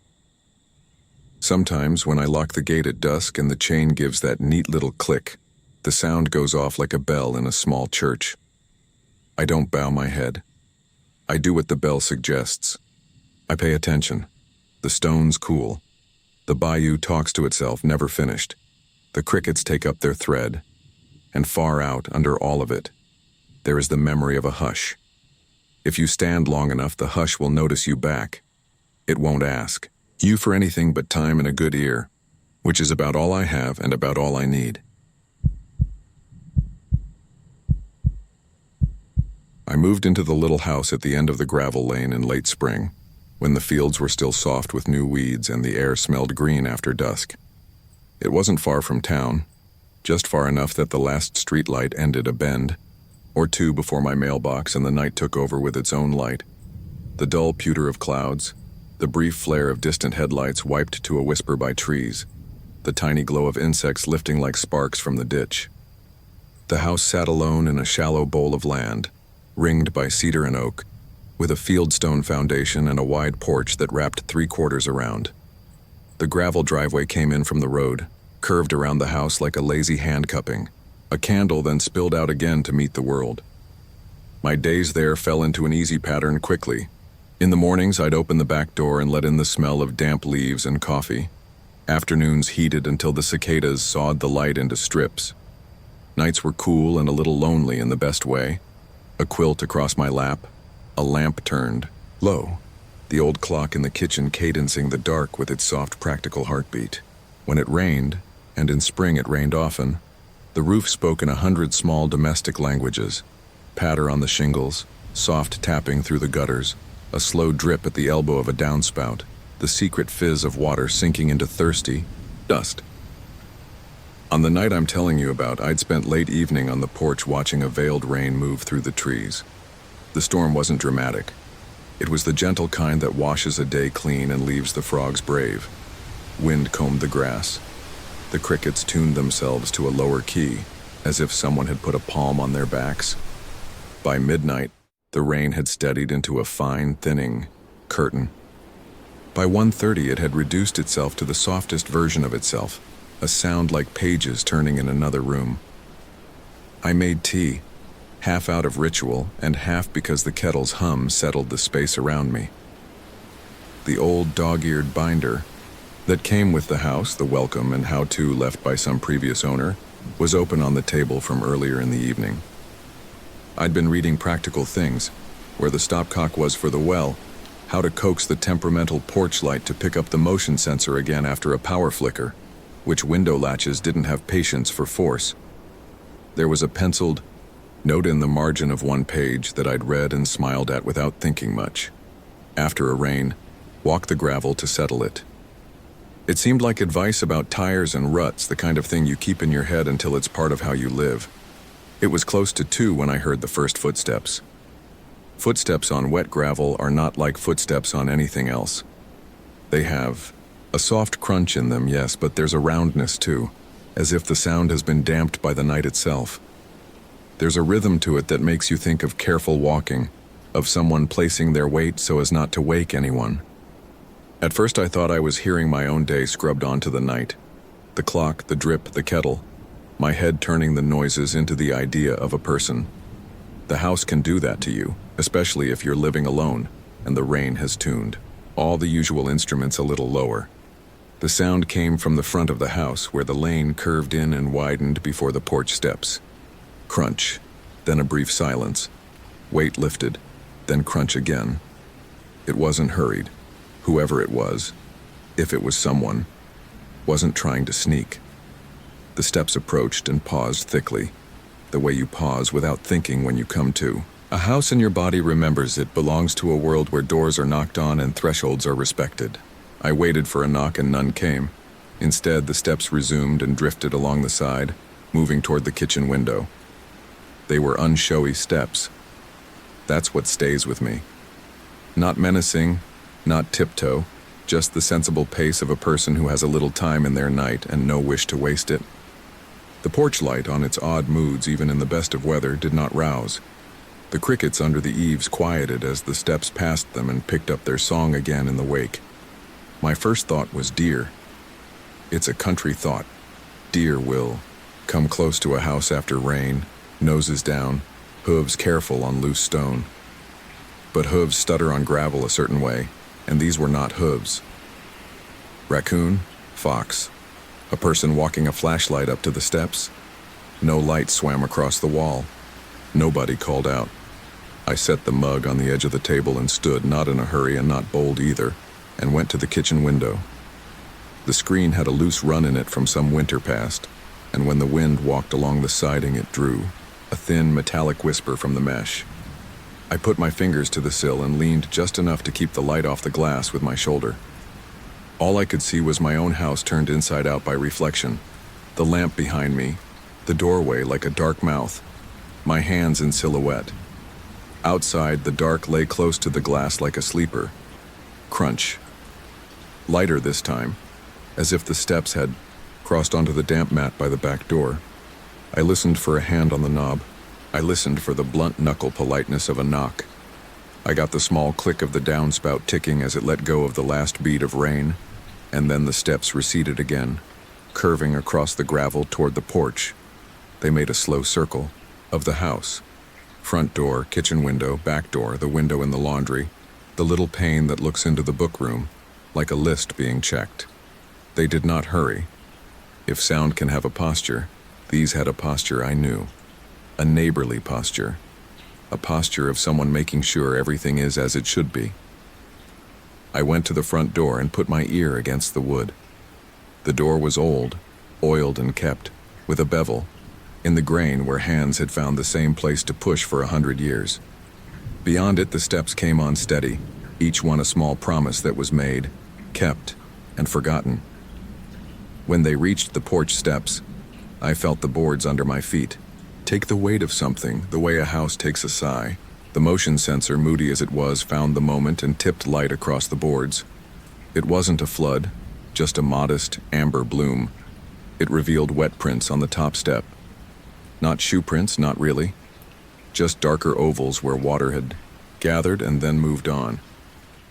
I did not open the door. I did not, as people in stories often do, throw it wide to prove something to myself. I just stood there breathing with the house. The steps came onto the porch and crossed in front of the door. They paused as if, had there been a bell, a hand would have hovered and reconsidered. After a moment they continued, slow and polite, down the other side and onto the gravel again. I watched through the side light. If someone had been there, there would have been a shape. I would have at least seen the blank of darker dark that a person carries with them in night air. I saw no shape, only the rain light catching in the small, glossy backs of stones. And yet the sound was undeniable, someone circling the house in the precise track the gravel made available. Calm is a choice you can make in a quiet way without talking to yourself about it. I reminded my heart that I knew my own breath. I reminded my hands that doors were not emergencies. I went to the book room and clicked off that lamp too, so the windows were more window than mirror. I turned the kettle down so it hummed little more than the cat's purr of a gauge needle. The house settled into a deeper version of itself. The steps finished their first circuit. After a pause, they began again. The second time I could hear faint distinctions, how the stones sounded different on the north side, where the shade and moss made them softer underfoot, how the west curve had a little hollow that sang under weight, how the porch boards gave a different note where a joist had been replaced. On the third circuit, the wind lifted a lazy handful of chimes from the eave, the chimes I'd meant to take down and never had. They gave 3 clear notes, though the air was still at my cheek. The notes hung and were absorbed by the boards, which felt like listening. The house binder, open on the table, caught my eye again. After a rain, walked the gravel to settle it. I thought of a man or woman years back making a slow, careful circle of the house after storms, pressing loose stones into place with the weight of a body, coaxing the driveway's shape back from the rain's idea of it. A habit now built into the place, the way bread lives in a kitchen even when nobody is baking. I put on my raincoat and stood in the front hall a long moment with my fingers around the knob. It was about 2:20 then. The frogs in the ditch had found their courage, and the first cricket had chosen a note and hung there like a star. The porch light, having done its duty once, seemed to have no interest in rousing. I opened the door, a hand's width, and let the moist cool slide in. It smelled of wet earth, chalk, cedar sap cut, and opened in the rain. "Hello," I said softly, because that's what you say when people are at your house, even if they are only sound. The steps didn't stop. They came along the front edge of the porch and without changing continued down the side. As they passed the open space in the doorway, the smell of rain brightened and then dimmed. I stepped onto the top tread and looked down. The mat was patterned with darker and lighter ovals, as if it had been lifted and set back down by careful hands. The gravel beyond was a dark, speckled river. Nothing stood in it but the memory of weight. The raincoat's hood was up, the kind that narrows your hearing to a tunnel in front. I pushed it back and let the water drip off my hair onto the boards. I listened with my whole face. The steps moved to the back door. On an ordinary night, that's where a person would tap 3 times and call my name. On this night, there was only the soft negotiation of stone. I followed, slow, not quite keeping pace, maybe half a house behind whatever was walking. At the kitchen window, I rested, my hand on the sill from the outside, and felt the coolness of it soak my palm. Inside, the lamp dimmed and brightened with the cloud's mood. A moth tested the screen with powdery patience. The steps went on, rounding the corner. At the laundry window, a bead of water hung from a spider's web and magnified the porch, rail into a shining upside-down world. In it, for an instant, I thought I saw a figure pass. A trick of the angle, probably. A line of darker night no thicker than my thumb moving through its tiny lens. The bead slid, and the figure slid with it, and both were gone. There's a kind of fear that is a flare, bright, hot, then done. This wasn't that. This was the kind that holds your hand and moves you along at a pace you can manage. I breathed and let the steps set the tempo. I thought of the penciled note again, of the after-storm ritual. It felt suddenly as if I had been given a task, nothing more complicated than keeping someone company at the edge of their work. On the porch again by the front door, the steps paused as before. A small shift of the boards, a breath of cedar. The motion sensor stayed asleep. I waited until the steps moved on, and then I walked a slow, deliberate circuit of my own, placing my feet where the sound seemed to have placed theirs. The stones gave under my weight with the soft gratitude of things being put back how they want to be. By the time I'd rounded the house once, the other steps, if you want to call them that, had moved slightly ahead, as if sorting the path for me. We made 3 rounds like that, the night and I. On each, the house sounded a little truer. The porch board that had been loose found its voice. The downspout stopped its small complaint. The clock inside struck the half hour and was answered by a frog, as if even that needed to be kept in balance. On the last circuit, when I came to the front steps, I found a little arrangement on the top tread that hadn't been there before. 4 small stones, lighter than the others because they had dried faster, set in a neat line. I wish I could tell you they spelled something or formed a sign or meant more than this. They were only themselves selected and placed, but they were undeniably arranged. The rain dwindled to mist, and then to something less than mist. Just cool air on the skin. The gravel, dark and wet, began to show peppered points of paler gray as it dried. The steps, both the ones I made and the ones I listened to, thinned with the night. By 3, the house sounded like a winter coat being shaken out and hung where it belonged. By 3:15, the world was loud again in the small ways it's always been. A nighthawk over the field, a neighbor's faraway door, a truck taking the turn 2 miles up the road with a rumble like summer thunder, though the sky was dun with lightning. Inside, I towed off my shoes on the mat and left my coat over the back of the chair to drip, as my mother would have scolded me for doing. The kettle had fallen quiet and cooled. I poured the tea anyway. It had grown dark and overstrong and tasted like leaves. It tasted like patience. I took it to the front room and sat, listening to nothing special for a long time. The clock ticked. A breeze found the gap between the sill and the sash and wrote a small story there. My breath slowed to match it. Somewhere between 3:30 and 4, I slept. Dawn in that house always began with the light bending itself around the cedar trunks and folding into the room so gently it felt like another quilt. I woke to it with the simple pleasure of having done a job. I don't mean that I believed I'd done anything important.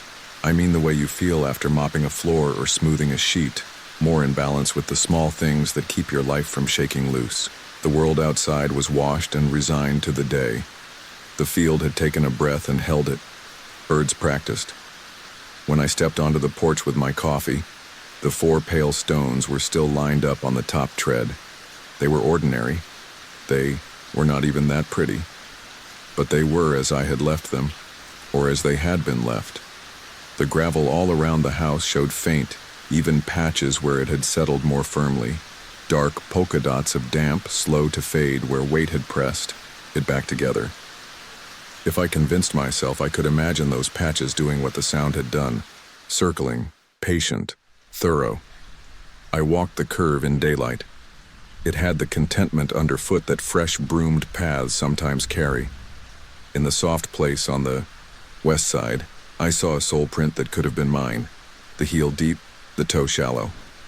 In the shady north there was nothing, as if that side had kept a secret. At the back door the mat had dried unevenly, and under that unevenness I thought I saw, only for a second, a pattern like a hand laid briefly and removed.